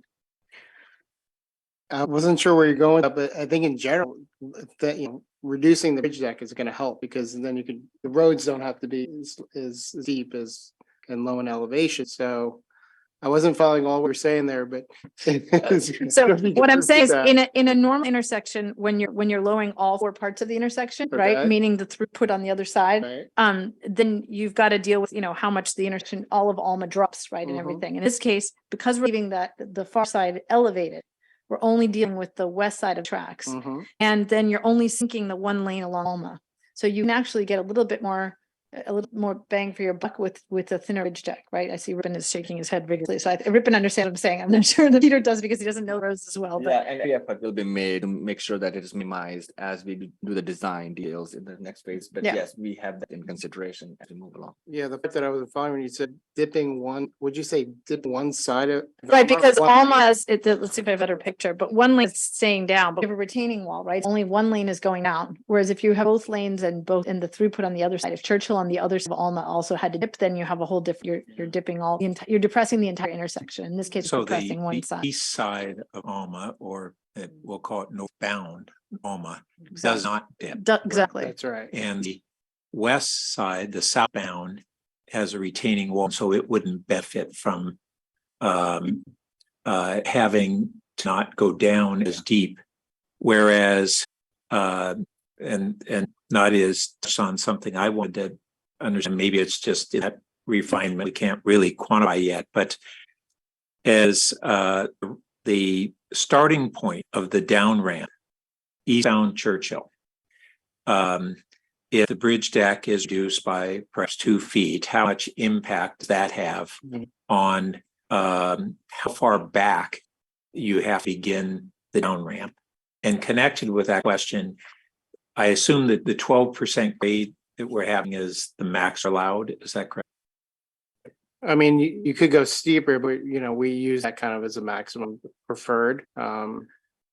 I think there's also an FPA requirements that limits us to 12% at the most. Say again? An FPA, net fire protection. Remember we looked at? Okay. Yeah.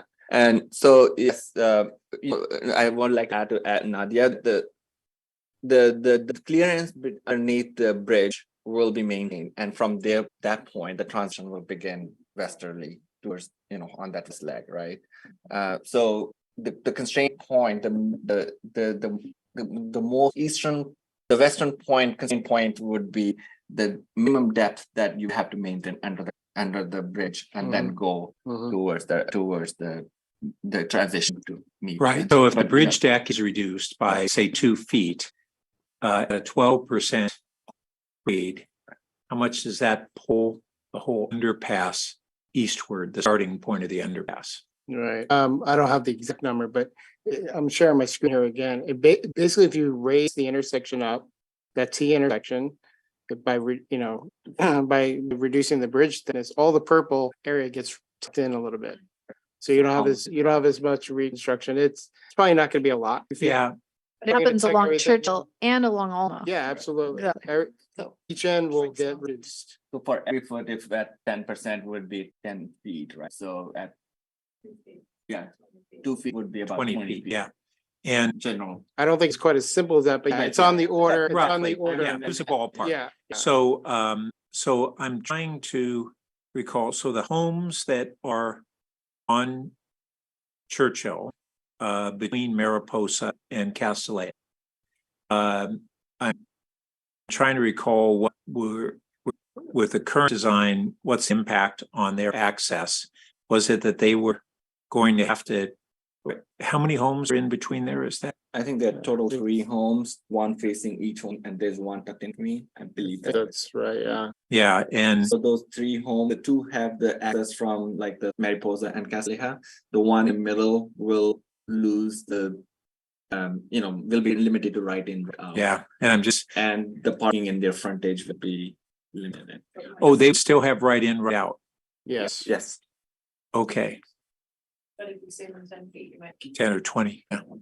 Oh, all right. Well, that's a refinement, but I was really interested in that. Now, did you have anything else? I think that for the Churchill piece. And I just had one other thing when Vicky was asking about the buffer on the side of Alma. Just want to make sure it's clear that our previous iteration didn't have a buffer. They wouldn't be having a buffer for their own use. Otherwise, the question was no buffer or a 4-foot buffer that we have added. Yeah, okay. And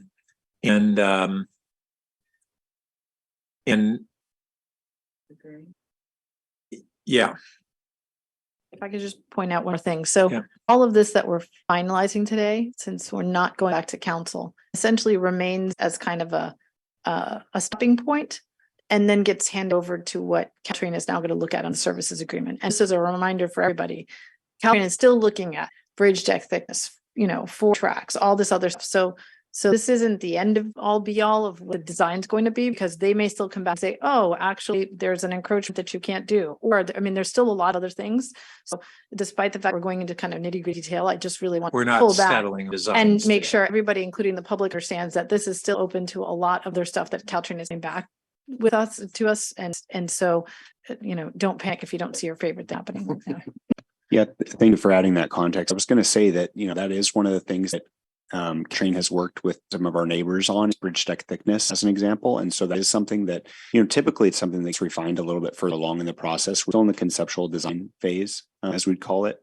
And so that is, that kind of thing's typically a little bit later on in the process, unless you're going to be able to do it, which in this situation, we'd exactly know that Caltrain's going to let us. But I think it's a really important question to get at the front. I don't understand why there would be any real barrier to it. And in discussions preliminarily with Caltrain, they have expressed any apprehension about that. They've done similarly right down the road at Rengstorff. And the sooner that we start assuming that we have a bridge deck, the sooner we can incorporate more favorable refinements of the design. And we are by all means assuming the most minimum deck bridge that we can accomplish, and that's what we right. But then, the 3-4 years until now, we haven't incorporated that, and that's why I think it's really imperative that the sooner we do it, the better. Vicky? Yeah, I just want to follow up on what you were just touching on, Chairbird, about the 4-foot, additional 4-foot, and I would enlarge on my screen looking at the green areas, that back.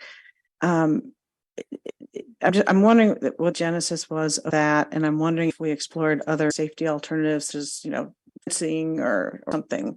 I'm just concerned about the public looking at this, thinking about this 4-foot taking, or I don't know what the right words are for it, but I just like to understand a bit more about how we came to this version we're looking at. Certainly, there were different options that we looked at. Vertical barriers become a side distance issues when exiting the driveway, so there's nothing that we could add vertically. And horizontal was, and even for the vertical, when you put some kind of it requires some footings and other additional horizontal features as well. And this, based on the discussions at the rail committee previously, it also provides opportunity for landscaping and making it more nicer for those neighbors in the frontage, and it's still kind of an extension of their property. It's just that maintain, and they can have maintenance agreement that they maintain it, becomes like extension of their property, but it requires that the sidewalk be in their frontage behind the curb. And how is it now? I'm sorry. So just to note, if you look at this this slide lower left, that rendering, it's there. I'm wondering if maybe we could pull up for context, rendering of what we had previously which did not have it 4 feet, because I think that's really where your predecessors on the rail committee decided that this was necessary, was looking at what will be there without the 4 feet. Essentially, remember, is what you had was just sidewalk and then road. So if you're walking as a mom with the little kids and you've got cars zipping past, it's literally not a tree, not a barrier, there's nothing. So that's why the conversation towards, okay, could we at least a planting strip back? Because as a walker, walking at least further inward, but it also allows for the garbage can issue, which, you know, if I was certainly there, I would not want to drag my garbage cans all the way to the edge of the next street and try to do it that way. So it allows for all of that, but without the hazards that have been pointed out today, having hard barriers. I don't know if you've been to London, you know, they've got those kind of cattle fence kind of things where you like absolutely cannot cross at all. And it feels very, you feel very disconnected from what's happening, makes you feel very safe, but also disconnected. So planting strip just wasn't the better option than putting a hard fence, right? Like a car barrier. No, but when you say hard fence, you don't mean opaque all the way. It doesn't have to be a wall. It could be a slotted fence, and that still presents. I'm more concerned about the safety thing because honestly, I think being disconnected from Alma is kind of the point. Right, but for if you're pedestrians. driving and you that fence, you have a word problem. So the planting is kind of a softer. I guess it's a question of how does that differ from all the rest of Alma, the length of the city? We don't have a physical barrier in the sidewalk and Alma. And So also what we're doing is reestablishing a parking strip barrier, just a 4 foot, where the original design didn't have that. We'd have that much of a buffer. Not mentioned be landscape, and we'd lose landscaping under the previous iteration. So, And just to confirm, that's what we have now. I'm trying to remember. I don't walk. Yes, it is. It's what we have all along, where you have a planting strip and some sidewalk and then the house. And in the previous iteration, what you would have had is literally just road and sidewalk and no planting strip. And so the committee voted to put it back in so that it matches the rest of the entire length of Alma citywide. So for these properties, it's exactly what they have now, just in 4 feet. yeah, a reduction versus a parking strip, current parking strip, but yeah. So less, but previous it was non-existent in the proposal. They'd lose all, yeah. I'd like to also add that any vertical slabs, we did look at even the vertical things, but it would also be a challenge for bikers because if we have only 5 feet and you have a vertical fence or something, even a short height, they become like then you have to make sure that no one rides a bike, or because then that could also, they need additional clearance requirements for any bikes to use that sidewalk as well. So from all that perspective, the horizontal buffer with landscaping provided more aesthetics, safety, and improvements for the neighborhood. Okay, and just to confirm, if we did the seal alternative, we don't have to worry about this.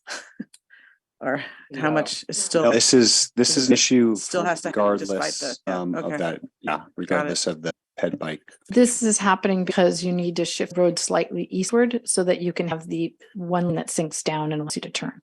So it's not related to the bike ped crossing. The only thing that would be different in terms of property impacts, if you looked at seal, on the neighborhood side would be the pink part that's in Kellogg, and kind of as that corner gets rounded, because you would no longer have a bike ped crossing there, you'd have it at seal, right? So, but this plantings part remains the same regardless of whichever you choose for the ped crossing. I see, thank you. To add to what Nadia said is that we will also have similar improvements on seal as that's represented on Kellogg because of the 16-foot bike lane fire that's located. When you say improvements, that would mean that pink, so the pinks would move. Pink Can't see it on that. it would move. That's a ramp up. So that's like a ramp in the middle of the roadway. And then on both sides, the roads will be widened and their sidewalk will be relocated further to provide for 16 feet width on both sides of the road. Yeah, so what we're saying, this typical section that's on the screen here at Kellogg would be moved to seal. It would no longer have the situation at Kellogg. So would we likely have to remove the trees on each side of seal? We would here on Kellogg? Exactly. Got it. Yeah, so the geometry on Kellogg is almost identical to that at seal. So basically whatever we would do at Kellogg would, if we change the location to seal, would need to hurt seal. Yeah. All right. So should we stay on schedule, move on to the Charleston East Meadow area. Yeah, that'd be great. Okay, so I'm gonna start with Meadow. Again, similar to what was done at Churchill, the width of the ped bike ramps have been increased on this design layout from 10 to 12 feet in select locations. And I point to a few of these locations here on the slide here.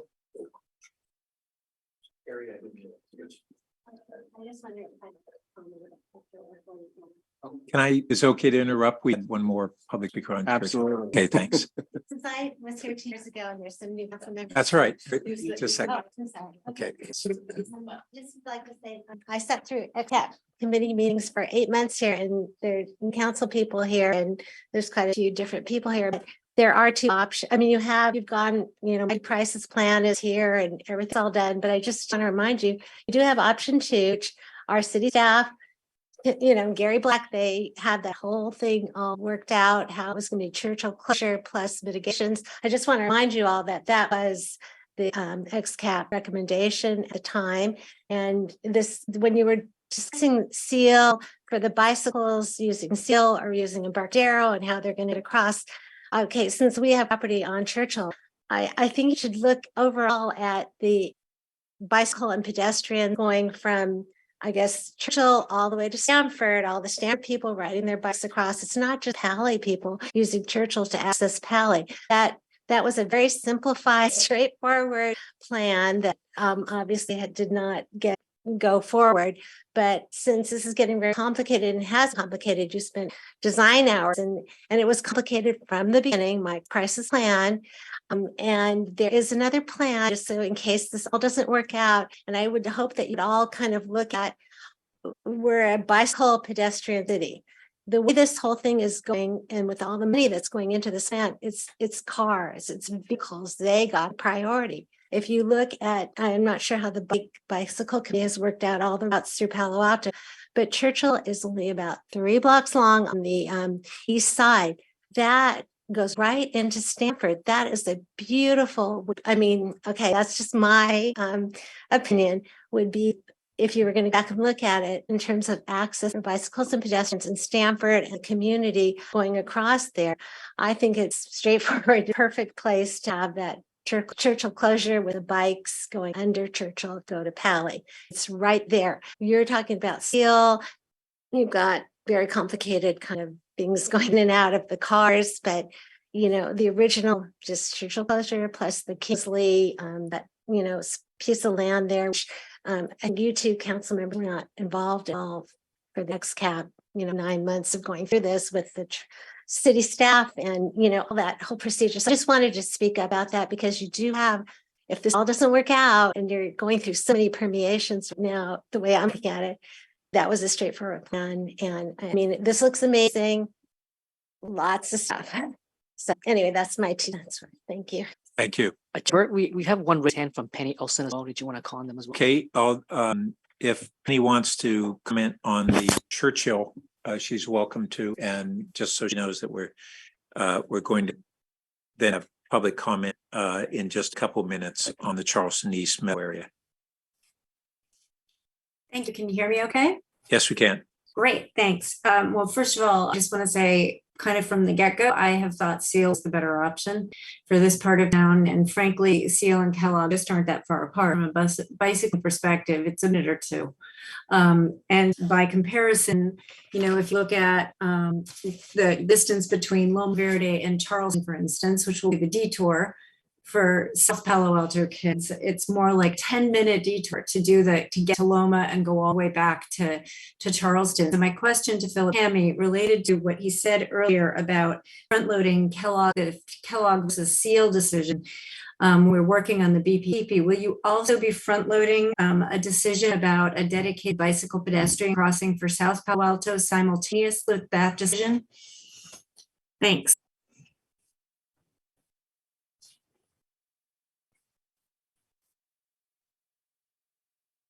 Okay. Philip, did you want to respond to that at all? That last question? Yes, thank you very much. Yes, so the scope of the BPTP includes really both of those decisions to kind of follow what the initial phase is, which is really two different things. It's gathering all the information that currently exists, which is like, putting together all the existing bike routes and all the existing information, and then the community outreach phase.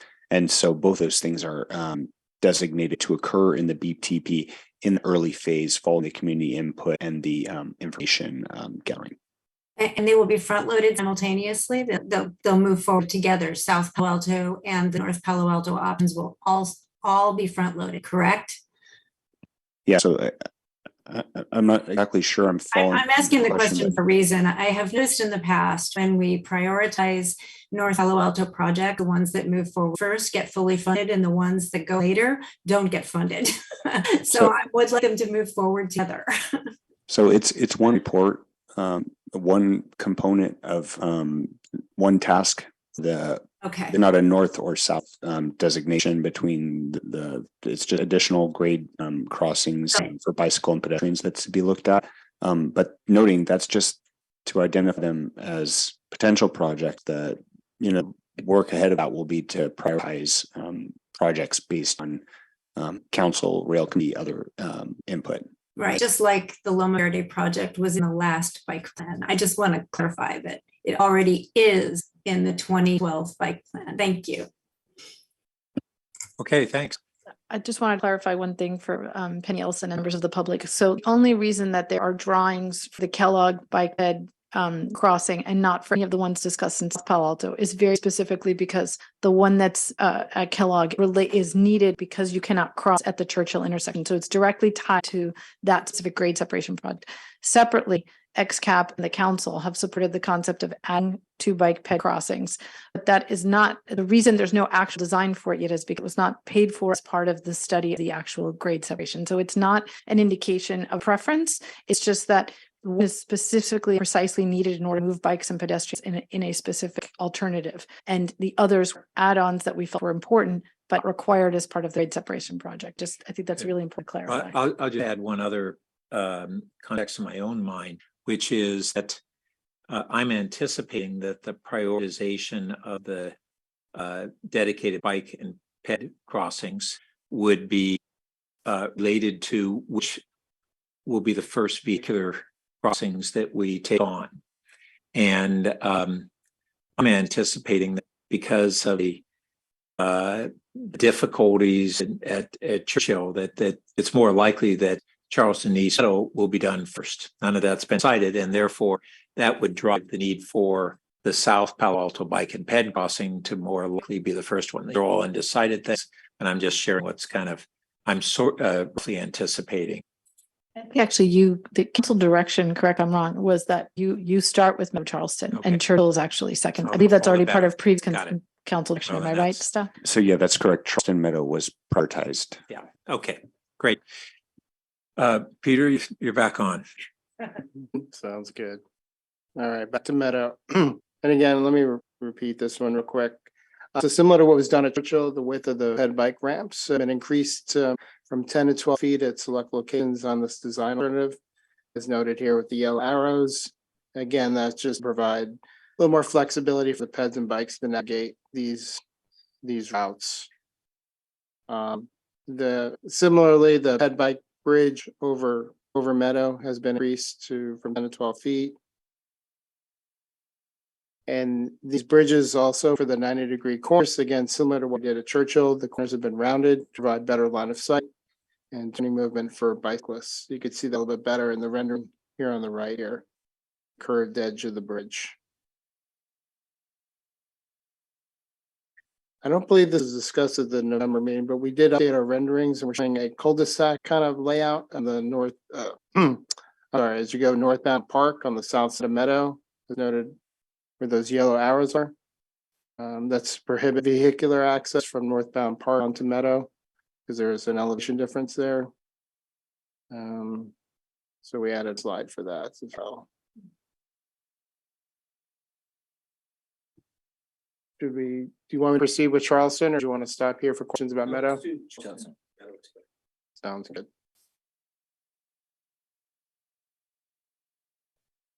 Okay. The ped bike path on the north side of Charleston has been extended as you can see here on the top of this layout, has been extended east to Carlson Court. The path width will be about 10 to 12 feet wide, using the space available between the existing curb line and the fence. No additional property acquisitions are proposed for this extension. There will, however, likely be a relocation of the utility poles and undergrounding of those electric lines would be preferred in this location to provide the space for pedestrians and bicyclists. Similarly, the path on the side of the roundabout, we increase it to 20 feet to kind of provide a uniform width, essentially from just east Park Boulevard on the other side of the tracks to just west of Mumford. That design has been updated as well. And again, we have a 4-foot buffer or planting strip proposed along Alma and around the south side of the roundabout. And again, to provide a more enjoyable, safer experience for pedestrians.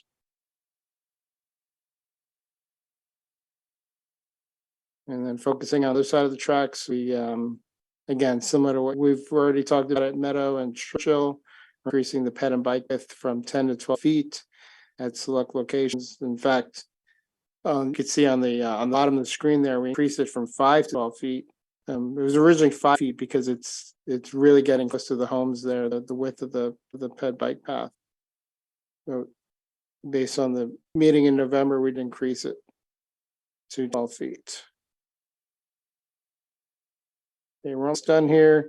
We also had some striping reconfigurations. This is more, really doesn't affect the pen bike routes and the experience for the pen and bike users, but we provide revised striping configuration to provide better traffic operations for vehicles to change lanes, get the proper lanes before they enter the roundabout.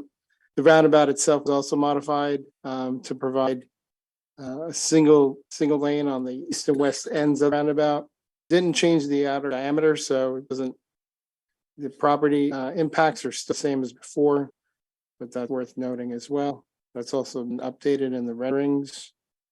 Were the renderings updated? Were they provided in the report? Right. So those should be shown in the report, updated report. And lastly, this slide is just to show that we I believe there's an exhibit shown. Was in the report, Ripon, where we showed this is 12-foot lanes? The original attachment. Yeah, the original attachment showed 12-foot lanes on Charleston, but those have been updated to 11-foot lanes to make it more consistent with the Meadow underpass. I think that is it. Yeah. Great, thanks. Oh, I'm sorry. Yeah, we should. I need to pass this over to Gary Black. He had one more thing to talk about. There was a alternative that was considered and evaluated by Gary Black's team at Hexagon. Gary, I'll pass it over to you for this slide. Yeah, thank you. So I think there was a question that came up about could we put separate bike paths on each side of Meadow and Charleston instead of having a combined path only one side. And the upshot of that at Meadow, and we don't want those paths to have any traffic that crosses those paths, so they need to be separated from everything. The upshot of that is there would no longer be any ramp connections possible between Alma and East Meadow. And without those ramp connections, then any traffic that wants to interface in that area with Alma would need to use Charleston. And the resulting increase in traffic on the connecting ramps on Charleston would just completely overwhelm the capacity of the design. And so even though we tested it, there were very, very long vehicular delays equal to level of service F and backups that would go through the roundabout. So basically it would be essentially a gridlock situation is because of the increase in traffic on those ramps that would need to use Charleston instead of East Meadow. So from our perspective, in terms of motor vehicle traffic operation, this idea was a non-starter. Okay, thank you. And the final slide. Sorry, thank you. That's Becky. So next step, this is all as you all know, we've got the additional studies that are pending to come to Rail Committee for review that were directed by the council and got some input from Rail Committee. Those are pending probably in fall. We've got the cost estimates for the trench we have on hold. And then we've got the Caltrain service agreement, which just was approved at council last night, but still needs to have Caltrain approval before we can kick that off. And then beyond that, we've got the Rail Committee to review and potentially commend selected a preferred alternative for any of the other locations, and then to recommend to City Council the approval of a preferred alternative in order to move into the next phase of design. With that, I guess we're happy to go on with the discussion. Thank you. Let's see if we have any members of the public who want to comment on the Meadow and Charleston segment.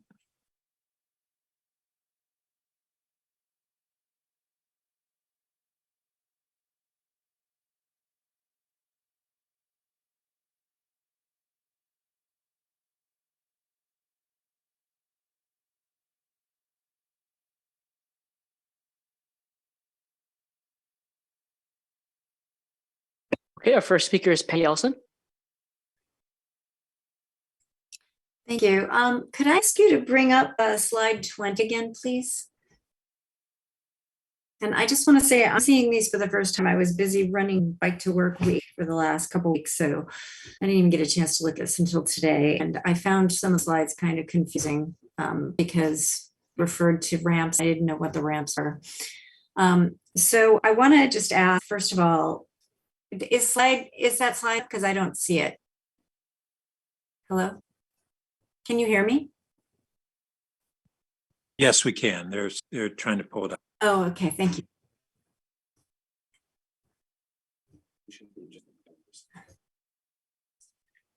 Yeah, I'm going to authorize it to the chair and as an informal committee.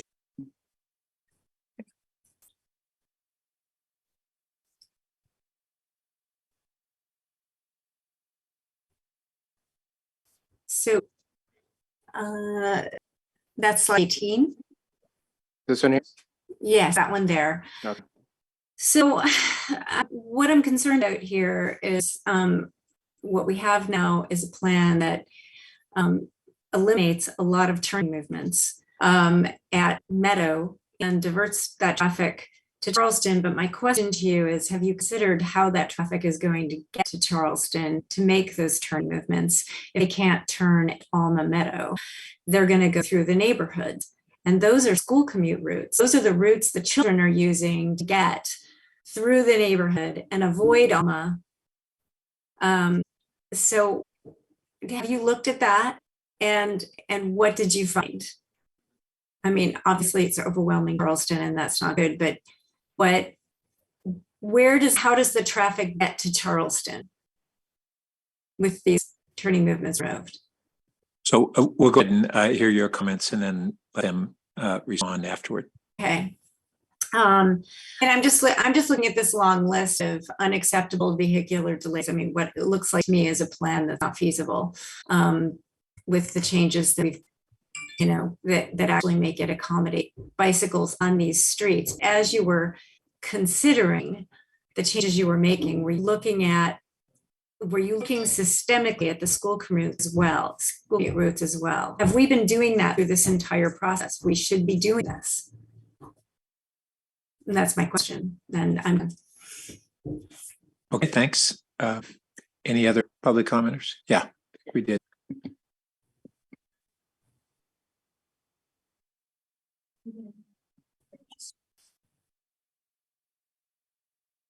Our next speaker is Steve Rosenblum. Good afternoon, council members. My name is Steve Rosenblum. I live in Palo Alto, and at the last committee meeting, I spoke as a representative of a group of fellow Palo Altans who strongly support the viaduct as the best means of grade separation for the future of our city.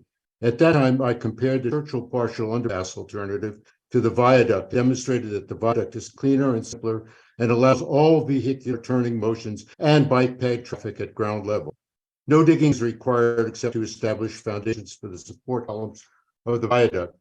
Today, we've heard more discussions about the complicated details of the hybrid alternatives at Churchill Meadow and Charlton, about the complicated traffic motions that are needed to accomplish bicycle head separation and accomplishing all the turns and traffic mitigations. I urge you to look carefully at the animations and renderings of the Meadow Charleston Viaduct that were removed from consideration on August 23rd, 2021 on the connectingpaloalto.com website, and specifically the animation showing construction and operation. This should be compared to the animation for the Meadow Charleston hybrid at the same site. They make a compelling case for viaduct. There's no shoe fly track needed, and the Alma remains fully open during construction because the width of the right-of-way allows construction of the viaduct to be shifted 60 feet to the east on the present right-of-way and allow Caltrain to continue operation on the existing tracks during construction. After completion of the project, the existing Caltrain tracks will be removed and a park-like greenway could be created on site abutting the backyards of Palo Altans living on Park Boulevard. There's minimal impact to Barron and Adobe Creek. Traffic on Meadow and Charleston and Alma will not be interrupted during construction, except during the short time when the viaduct bridge over the intersections is put in place. All vehicular turning motions will be allowed, and peds and bikes will freely cross when light change, all at the present ground level. Most important issue still open is the cost difference between the hybrid and the viaduct at the three intersections. I suggest that instead of the rail committee discussing the little details about how to make an unworkable solution work, that they actually look into the difference in funding required to fund the viaduct versus the hybrid. Right now, at a low level of cost estimation, it looks like there's a several $100 million difference. If that difference were to get smaller, it might make the viaduct the slant on in terms of cost benefit analysis. Thank you. Thank you for your comments. Our next speaker is, I apologize if I mispronounced your name, Chenji Lu. Hello, can everyone hear me? Yes, we can. Thank you. Cool. Yeah, thanks the Rail Committee on presenting this awesome rail remodeling or like new construction project. So I'm a resident of the Carson Circle, and I have two questions about how this is going to impact and help the community reducing the train noises. The first question is that when we in the earlier section of the meeting we discussed the the quiet zone idea of the joint initiative with Menlo Park City. I'm just wondering, with this initiative in Menlo and Carson, we also consider, for example, establish a simple and cheap quiet zone option, and then spend more time doing better, planning for the underpass to solve the long-term problem of making Caltrain like safer to the community. This is first question. And the second question is that for the underpass projects, I know by looking at the real committee meeting history, it seems that there are a couple of years of discussion on what we can do here, and there are definitely some back and forth on different options to consider the preferred way of doing this. I'm just curious to know, is there an external agenda that we are aligning with? So, for example, I hear some a committee member mentions there's a funding cycle from the county that maybe you can take advantage of. I'm just curious to know, in terms of timeline wise, are we expecting, continuous discussion to find the perfect solution, or there is some, external agenda that we want to align so that, maybe at a certain time, let's cut discussions and make a decision on, pick the best option available and then start doing the work. Yeah, just two questions. Thanks. Okay, thank you. So first we can now return to the committee. Maybe one of the first things we could do is Penny Elson had raised questions on to what extent have we really been looking at bike and ped safe routes to school impacts of the alternatives.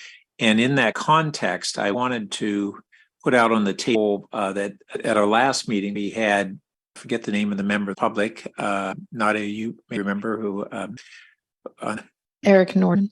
Eric Norton had come forward on behalf of some folks who had been interested in exploring a dedicated bike and ped crossing in the vicinity of Lindero on the east side and Relays Park on the west side, which would presumably require acquisition of one property on the Park Boulevard. But I just wanted to sense that that alternative may be related to looking at the whole bike ped dilemma of this. I just wanted to make sure that was out on the table. That was, I thought, was an intriguing concept. Yeah, I guess just really quickly to say yes, that something we have on our list to look at. And can you also just comment on the question of to what extent have all these alternatives been looking at safe routes to school? Yeah, well, yes, and just broadly, what we're hoping that any of these grade separations will do is enhance safety for all users by removing the rail. I mean, as they currently stand, that's really the gain that every one of these alternatives does get. There are some that, really, as an example, the viaduct's really easy. The viaduct just lifts over and everybody goes under, and you have potential right way that you can use under.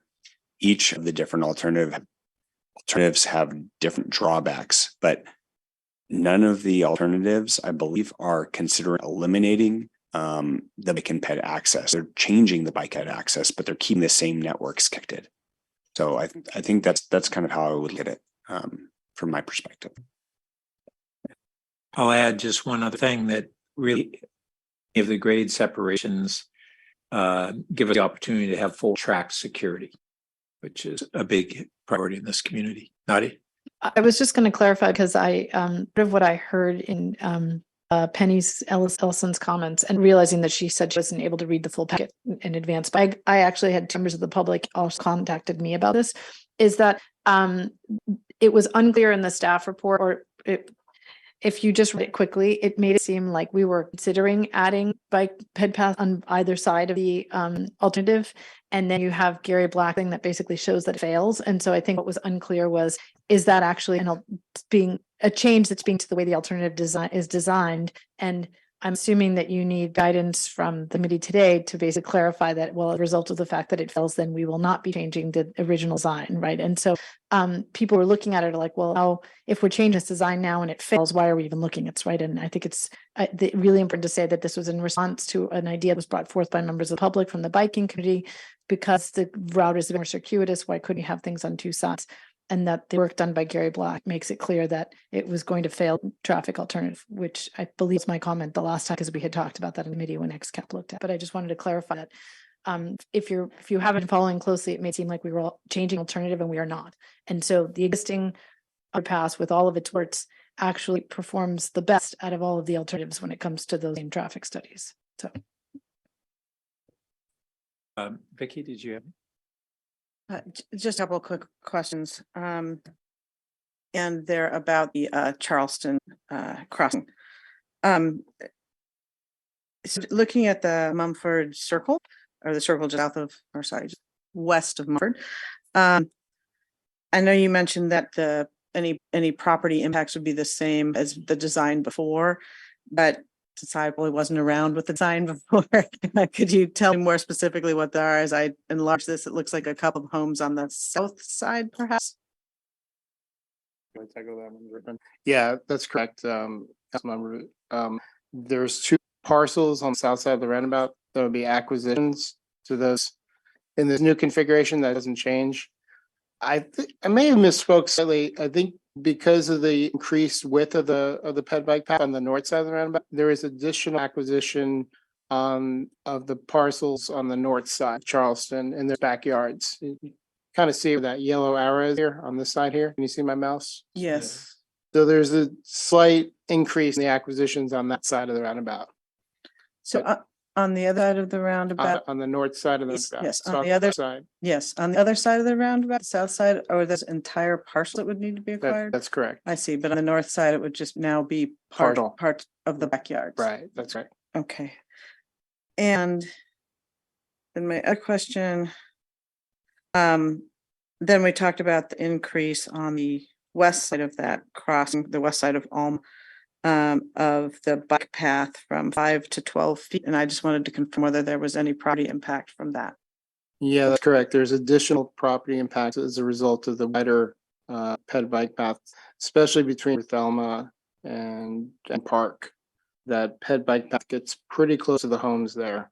So there's additional acquisitions on the south, actually on both sides, but especially on the south side of Charleston. And so on the south side of Charleston, were there previous property acquisitions and this would just be increased, or were there none before? That's, there were partial acquisitions and there's still partial acquisitions, but they would be significant. Okay, and on the north side? On the north side, there was an acquisition in this corner, Mhm. and there's that doesn't change. Just east of Parc, just north of Charleston. Okay, so the north side acquisitions don't change, south side partial acquisitions increased. So sounds like maybe there's something else. to say there. Like, do we have exhibit? Okay, so the north side acquisitions don't change. That's right. And the south side acquisitions remain partial but increase somewhat. That's correct. Yeah. Okay, thank you. Although I guess I would say, that, obviously have to get the best plan for overall, but I just don't take those pieces very lightly, so we just have to factor that in. Thank you. Yeah, I actually concur with both question and that last comment that you made, Councilmember Maker. That's serious business. The other question I had was along Alma, the graphic a little bit different, but is it the same treatment as what we saw around Alma in the Charleston area? I believe that's correct. Let me pull up that slide. It just looks sort of bushier in terms of that. I didn't know if you were proposing something. It may look bushier, but concept is essentially similar to what we showed at Churchill. Yeah, I don't see actually the barriers there. I just see trees. So that's what I was asking. Let's see if I can increase that size. Let's see, zoom it.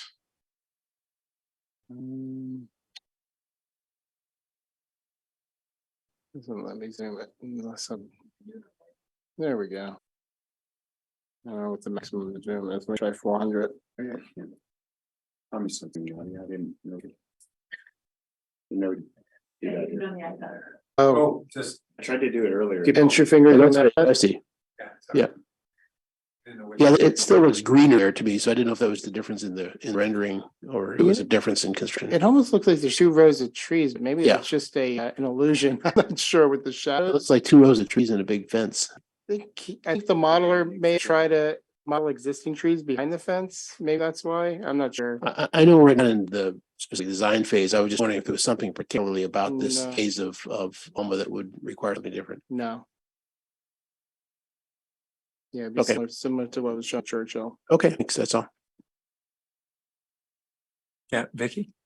Thank you. I just a brief follow-up to my question before about the pedestrian path increase to 12 feet on the west side of Alma and on the south side of Charleston. Just I know your comment that you said it's getting pretty close to the homes. I assume there's some sort of setback rule where we can only get so close to the homes, and I assume we've checked to make sure that we accommodate that. Is that correct? Yeah, we haven't done that. I'm not sure exactly what the required setback is. So there's some flexibility here to reduce that width to provide more setback. So then that might be something we need to look into about how close we can get to those homes without doing a full acquisition. That's exactly my point, because at some point I assume it would trigger a whole parcel purchase, which Right, is which a we're trying to different avoid. decision. Yes. Yeah.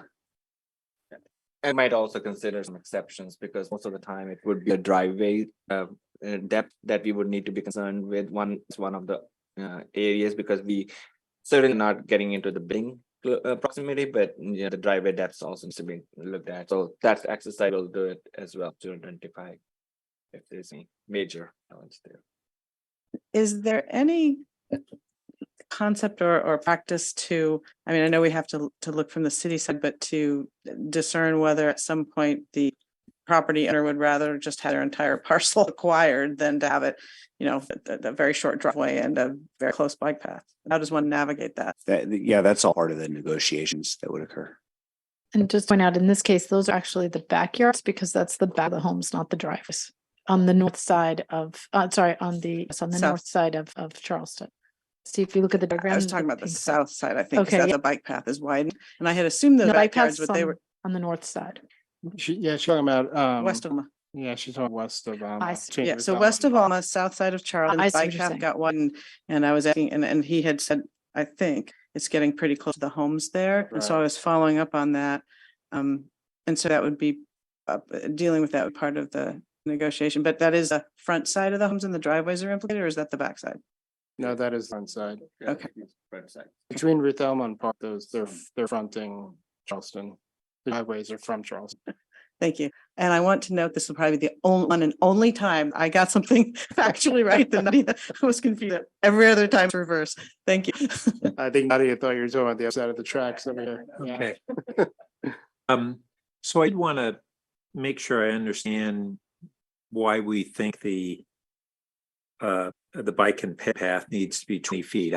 As I think about points of reference, the one that that I most frequently use, that's an off-road path, is the one on the west side of the tracks from Embarcadero down, well, actually from the Homer Tunnel down to Churchill, and it's inadequate because it's I don't know what the width of that is. It seems like it's about 8 feet. Does that sound correct? The biped path on the west side of the tracks that runs from the Homer Tunnel down to Churchill, behind Pally and behind Town and Country and Pam. And it's really not adequate when you're having pedestrians and bikes there, but it's grossly inadequate. I mean, people get by, they have to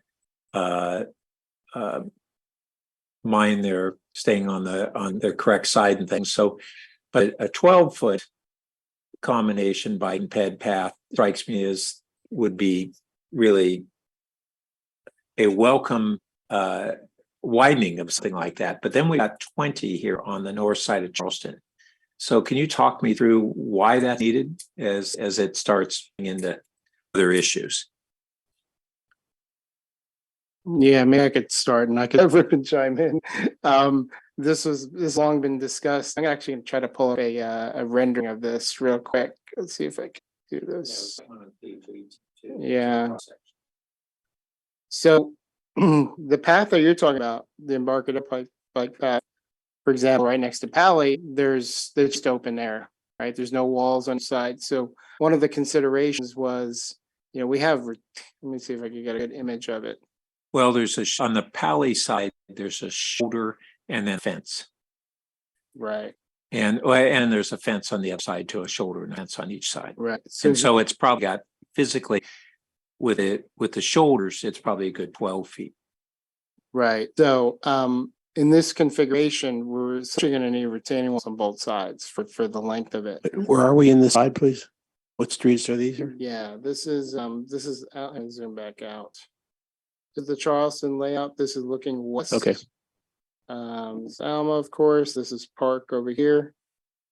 So the path goes underneath the tracks. And as it gets lowered, it's got to be a different elevation from this frontage as well. So there's backyards over here on this side. So there's walls on both sides. We thought 20 was appropriate, 10 feet in each direction. So 5-foot area for bicyclists, 5-foot area for pedestrians in both directions.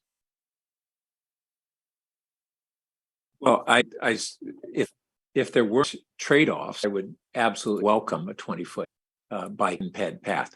But we do have some trade-offs, and so then it comes down to how significant are the trade-offs, and what would be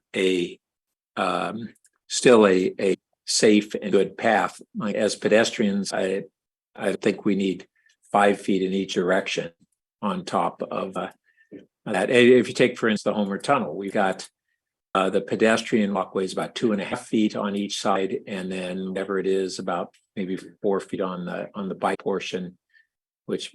Yeah, this was actually loosely modeled after Homer. But this is 20. Homer is right? about 19 feet wide. Is it? The open? Yeah, I was gonna say, I think for the pedestrian section has to be at least 4 feet for ADA. 4 sounds good, yeah. Yeah, and I was just gonna note, and pardon the accuracy or lack of accuracy, but I just checked the Embarcadero path is a little bit over 10 feet roughly. Yeah. The underpass? No, I'm talking about the actual path route. You had, I believe you were referencing that earlier.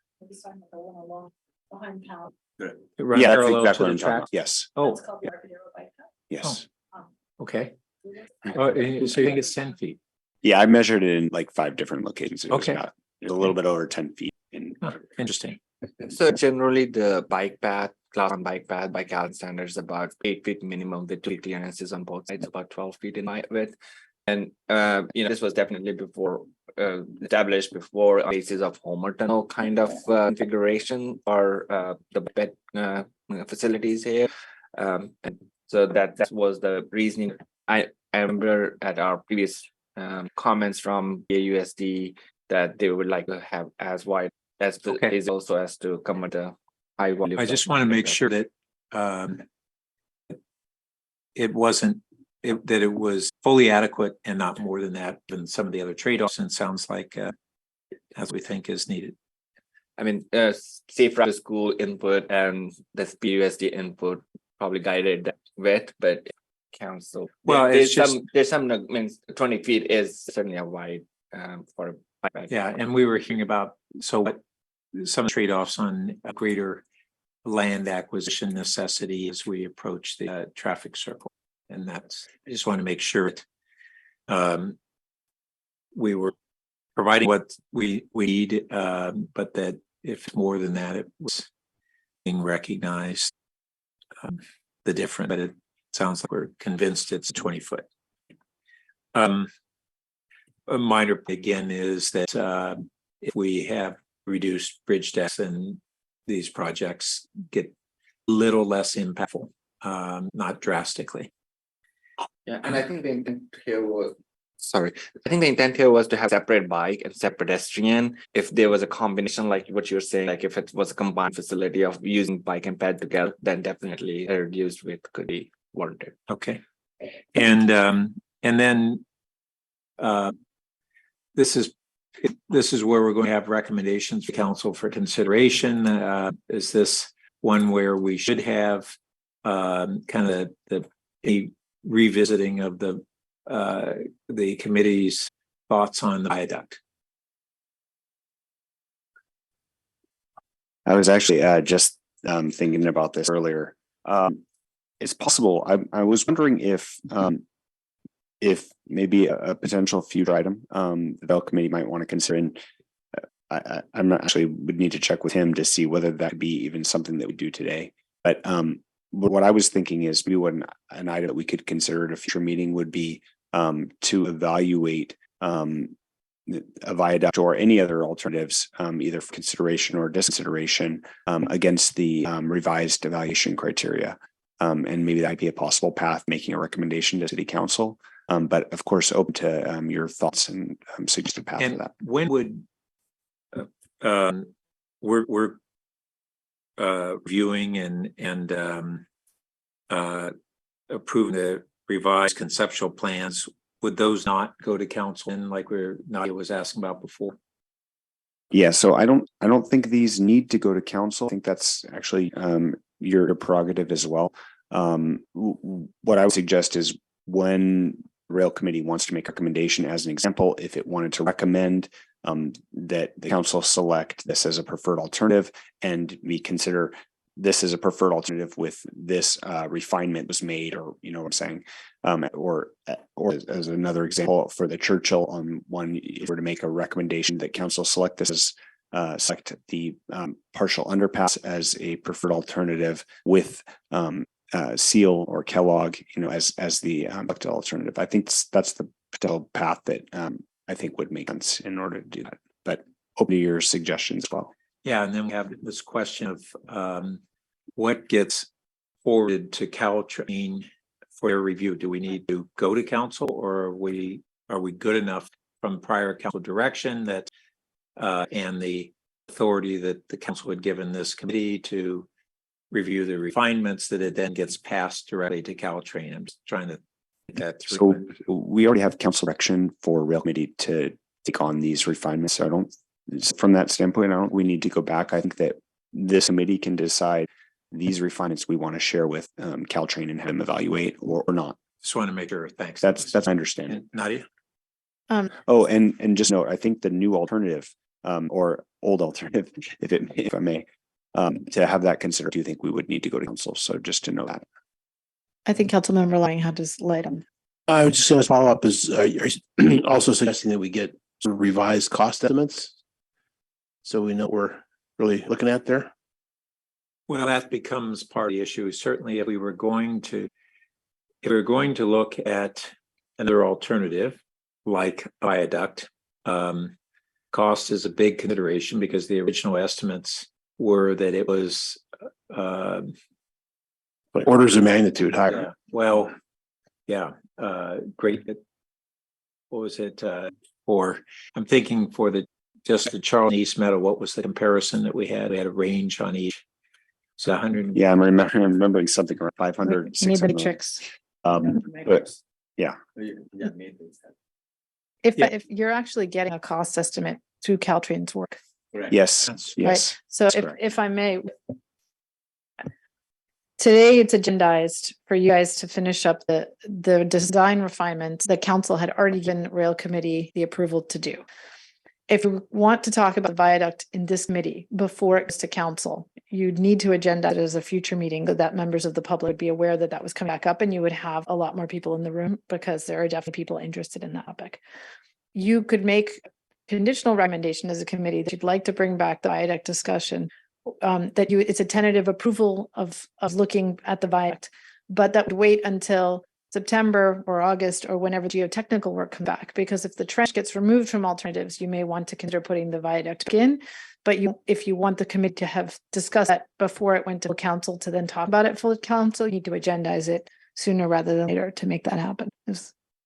Yeah. That's really where mine was going. The only question that I have is if the rail committee thinks that you have enough information to make a decision. If you think, for example, you think that the existing criteria or the updated criteria helps to inform, what alternatives would be preferred at this time, or maybe not preferred, but which alternatives we should be considering at this time, and to make that decision, then I think then it's worth having that discussion.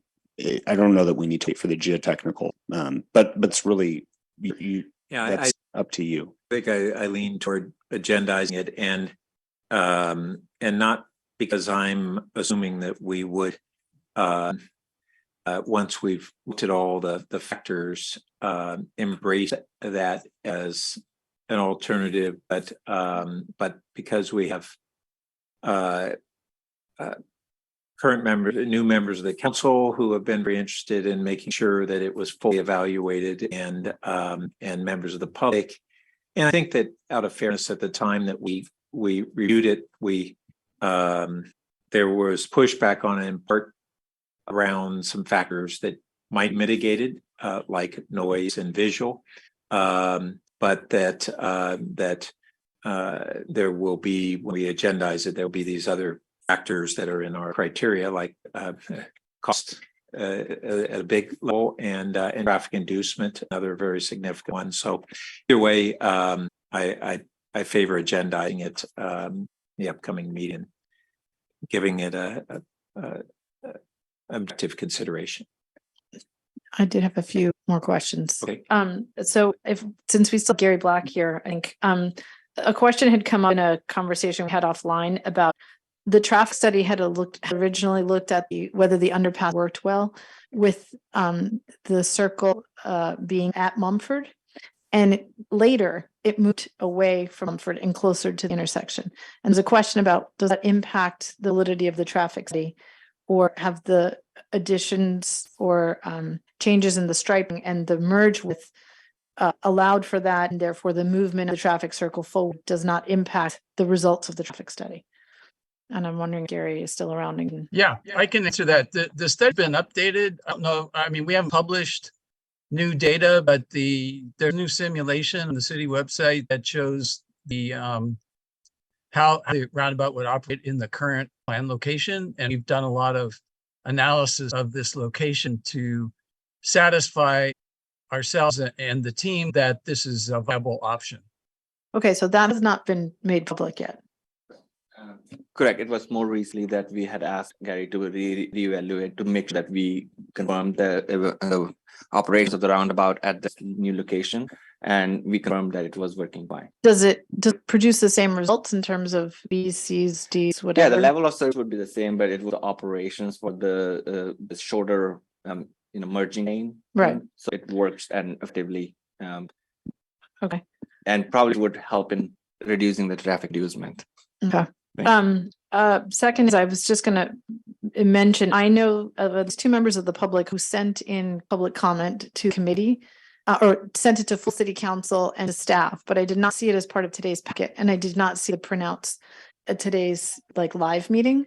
And so through the clerk, if we can just be sure that when folks send comment to city council related to this topic, we try to stick it in the rail committee agenda, because otherwise it gets lost and members of the public would see it, because I know there were 2 specific comments about today's presentation that we kind of missed seeing, at least members of the public might have missed seeing, specifically with Alexis and Eric Nordman. I know sent in comments. There was one more, and there were a total of 3 comments that we received, that the rail committee received. And I was forwarded, yes. And if you had a chance to review those, because I know those are people who have put some serious study in these areas, did you have any feedback on their comments? Yes, but I guess what specific question or comment within it, or did I don't have them in front. I would just say at a high level, it kind of backs up to the conversation we were having earlier, which that this is still all going to be impacted on whether or not we have a decision on forward tracks, bridge thickness, construction methods, all of those things. So in some ways, some of the comments that got, I know Eric Nordman's related, I think, to bike ped crossing, the new bike ped crossing concept between Meadow and Charleston coming out of the circles. And I know Elizabeth Alexis's comments were much more about traffic models and the application of the traffic models to bikes. So it relates to the fact we were waiting for those dot maps. And so where do the bikes, we're looking at the width of this bike path without really an understanding. We understand where the main traffic movements are, and the underpass has been designed for that, but we've not actually considered where the majority of the bikes coming and going from. The assumption has been that it's on the north side of Charleston and the south side of Meadow, but it would be useful to have that be confirmed with the bike traffic numbers. And I will just say, having looked at the comprehensive plan, one of the things that's in there is actually doing a grade separation study for bike pedestrians only. And I don't know if that's now the concept is that be looked at through the bike ped master plan, but the idea of trying to look at the O&D of most of those bikes and kind of what the needs would be and how that might change the design is not something I think we need to do for this phase, but certainly after Caltrain takes a look at the general number, you're going to need it for the next phase. And I'll add to that I've had a conversation with staff. Because of your RENA allocation numbers, the general model that's being used by VTA changes, and that also changes the traffic studies for later, in the future. So you're going to have to redo a lot of this stuff anyway. And so it's okay to just kind of put these in with caveats and notes that, hey, when we look at the design again, we should consider the dot maps, we should consider the new housing allocations, we should consider those. But maybe it's not necessarily appropriate to change any of the designs now because our contract with ECOM is ending and we don't yet have a new provider to kind of look into the next step. And so you kind of have to leave it as really good footnotes for whenever we pick up this next piece, would be my suggestion. That's it. Okay, so we can do a wrap up on the specific ask. I just want to make sure that we understand kind of where it fits in the process. So I think, as Nadia pointed out, we can keep our feedback today more narrow to these specific alternatives, with having laid out kind of where we still need to go, and still kind of questions on what will drop in what sequence. but we do want to get this kind of moving forward to Caltrain now that we have the contract with them. All right, so then let's break this up between the Churchill and East Meadow feedback. The Churchill, the one thing that I think we had as a recommendation is whether to focus on Seal over Kellogg. And so, Collis, I would support focusing on Seal over Kellogg. Yeah, I don't think we can afford both. So, yes. And from have you been able to look at dot maps yet? And do they support that?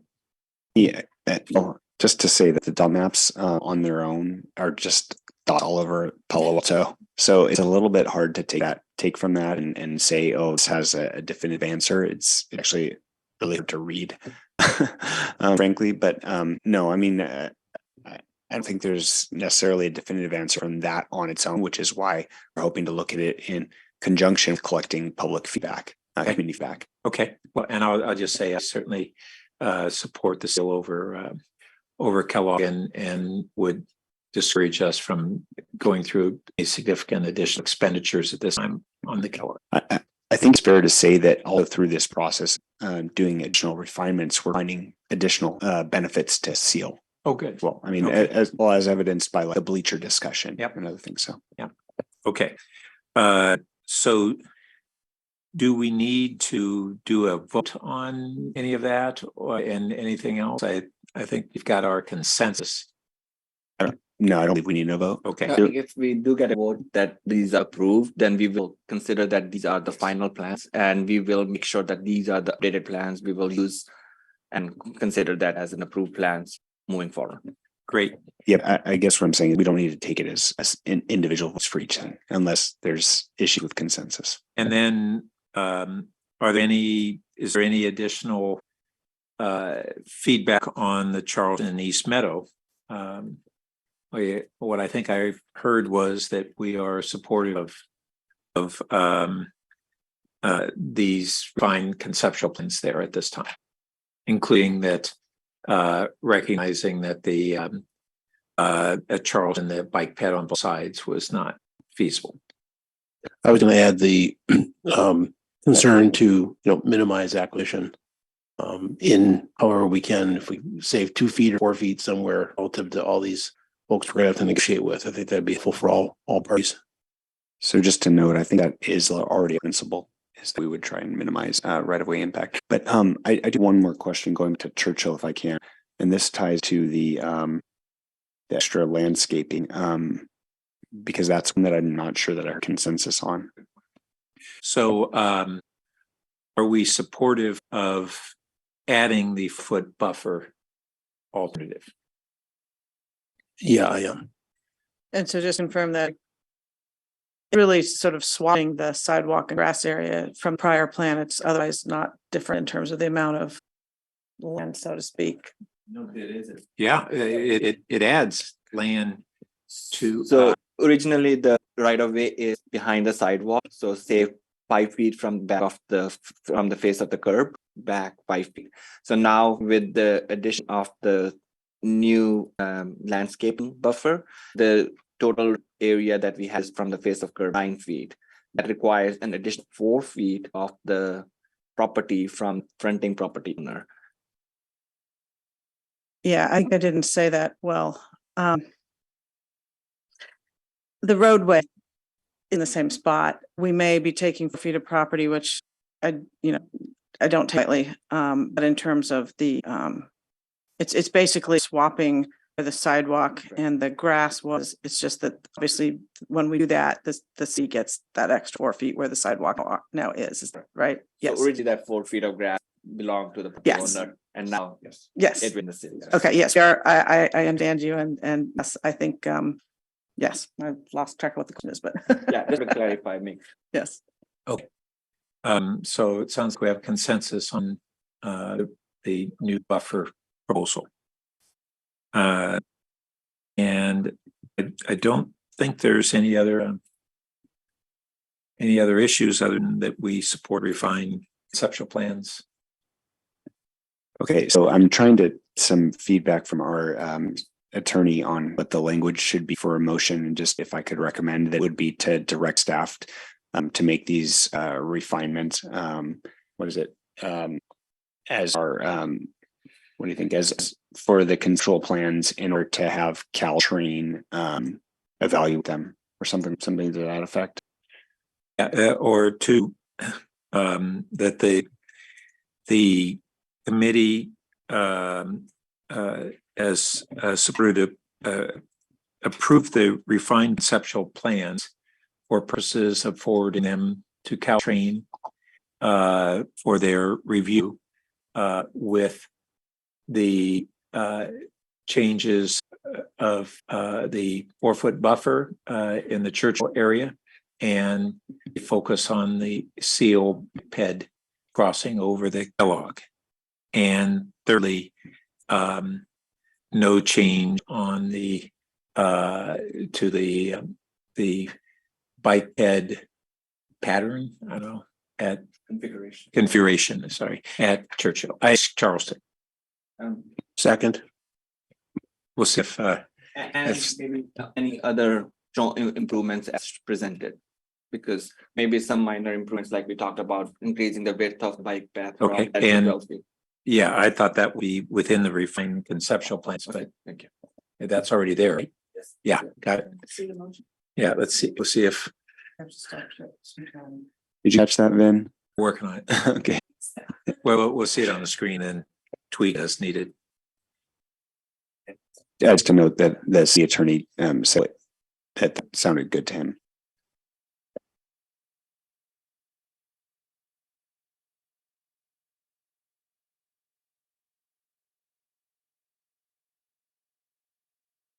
Can I just request we post the new traffic, the newest traffic study?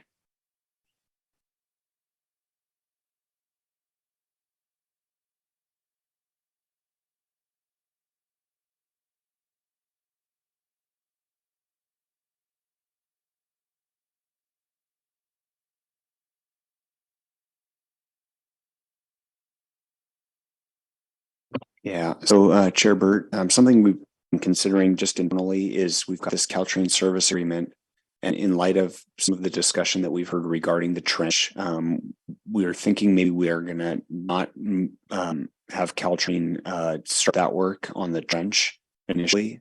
I don't know that we need a motion to do this, but it would be good to include in this motion is, and we can say, and we probably should break this up into bullets, and we'll add one bullet at the end that is, and to not refer trench alternative to Caltrain at this time.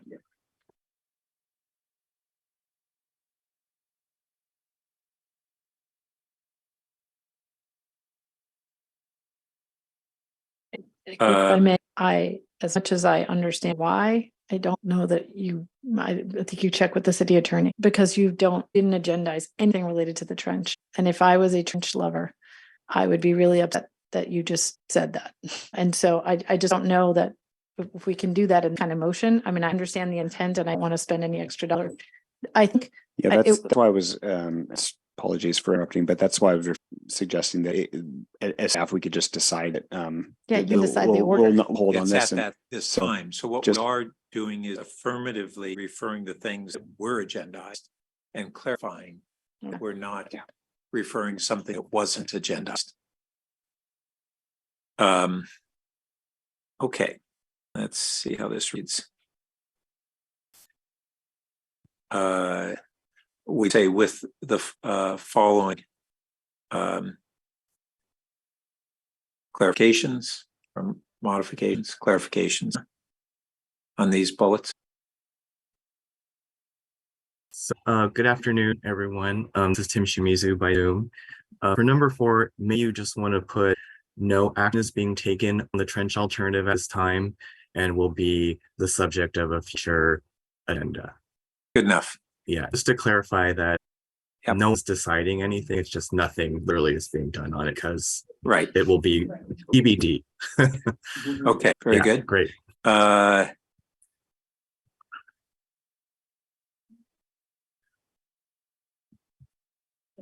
The first one, are you saying you support the 4-foot buffer, right? It just Yes. says the 4-foot buffer. Yeah, I we'll think- say support. Okay, Sullivan? Nope, No? you're here now. There we go. He's changing that slide. There we go. Just clarify, I think you want to say support the 4-foot buffer along Alma Street at Churchill. At Churchill and. I guess maybe. Along Alma, in the vicinity of Churchill. But What? it's also. It's also, that's true, it's also Oh. Charleston too. Right, so just like crossing. Oh. Charleston crossing. Okay, Well, it's really support the 4-foot buffer. Yeah. Along Alma. okay. 4-foot buffer refinement along Alma. Great. That look good? And then we should probably do a roll call on this. Oh, wait, let's see, do we have, we got a motion second, we got that, I could remember, all right, go ahead and, Chair Burt, yes, Councilmember Vinker, Yes. Councilmember Lowry, Yes, the motion carries 3-0. hallelujah. Okay, future meetings and agendas. So, one, we talked about, looking at reviewing, the viaduct in the context of the revised criteria at a future agenda. And we're looking at a June meeting. If so, is that we're talking about on the 20th? Is that what we have? Yeah, so currently we don't have any items pending based on the additional studies or anything like that that'll be ready for June. So if you would like us to bring the viaduct and or the trench potentially to that meeting, I'm not sure if you wanted to do them both simultaneously or if you wanted to wait for additional studies in order to make a decision on the trench. But we could bring one or both of them. Remind me what the additional studies are. So, the geotechnical. Yeah. That was that August or October? I can't remember what you said. Well, we've got fall, so there's a few different end dates, but in fall.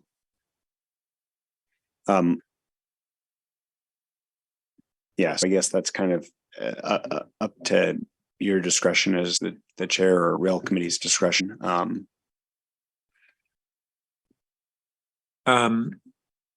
Yeah, we could, I think, go ahead and have at a minimum the viaduct and updates and maybe what a shorter meeting. Yeah. May I, suggest maybe if we are discussing the alternatives and considerations that we have at the next meeting, then maybe we can also look into the scope of additional work that is required as part of the consultant, because there are some additional components that we have added in the matrix. And then as part of that discussion of matrix evaluation, consider the scope of the inclusion or elimination of any alternative from consideration, making recommendations. Sorry, but are you talking about the AECOM matrix, or are you talking about a new one with Caltrain? No, he's referring to the updated evaluation criteria. Okay, that sounds good. That'd be the second agenda. Very good. All right. And that would be on the 20th of June, and then no meeting in July. Oh, yeah, yes, it's June 12th. Got it. All right, that sounds great. All good. Meetings adjourned.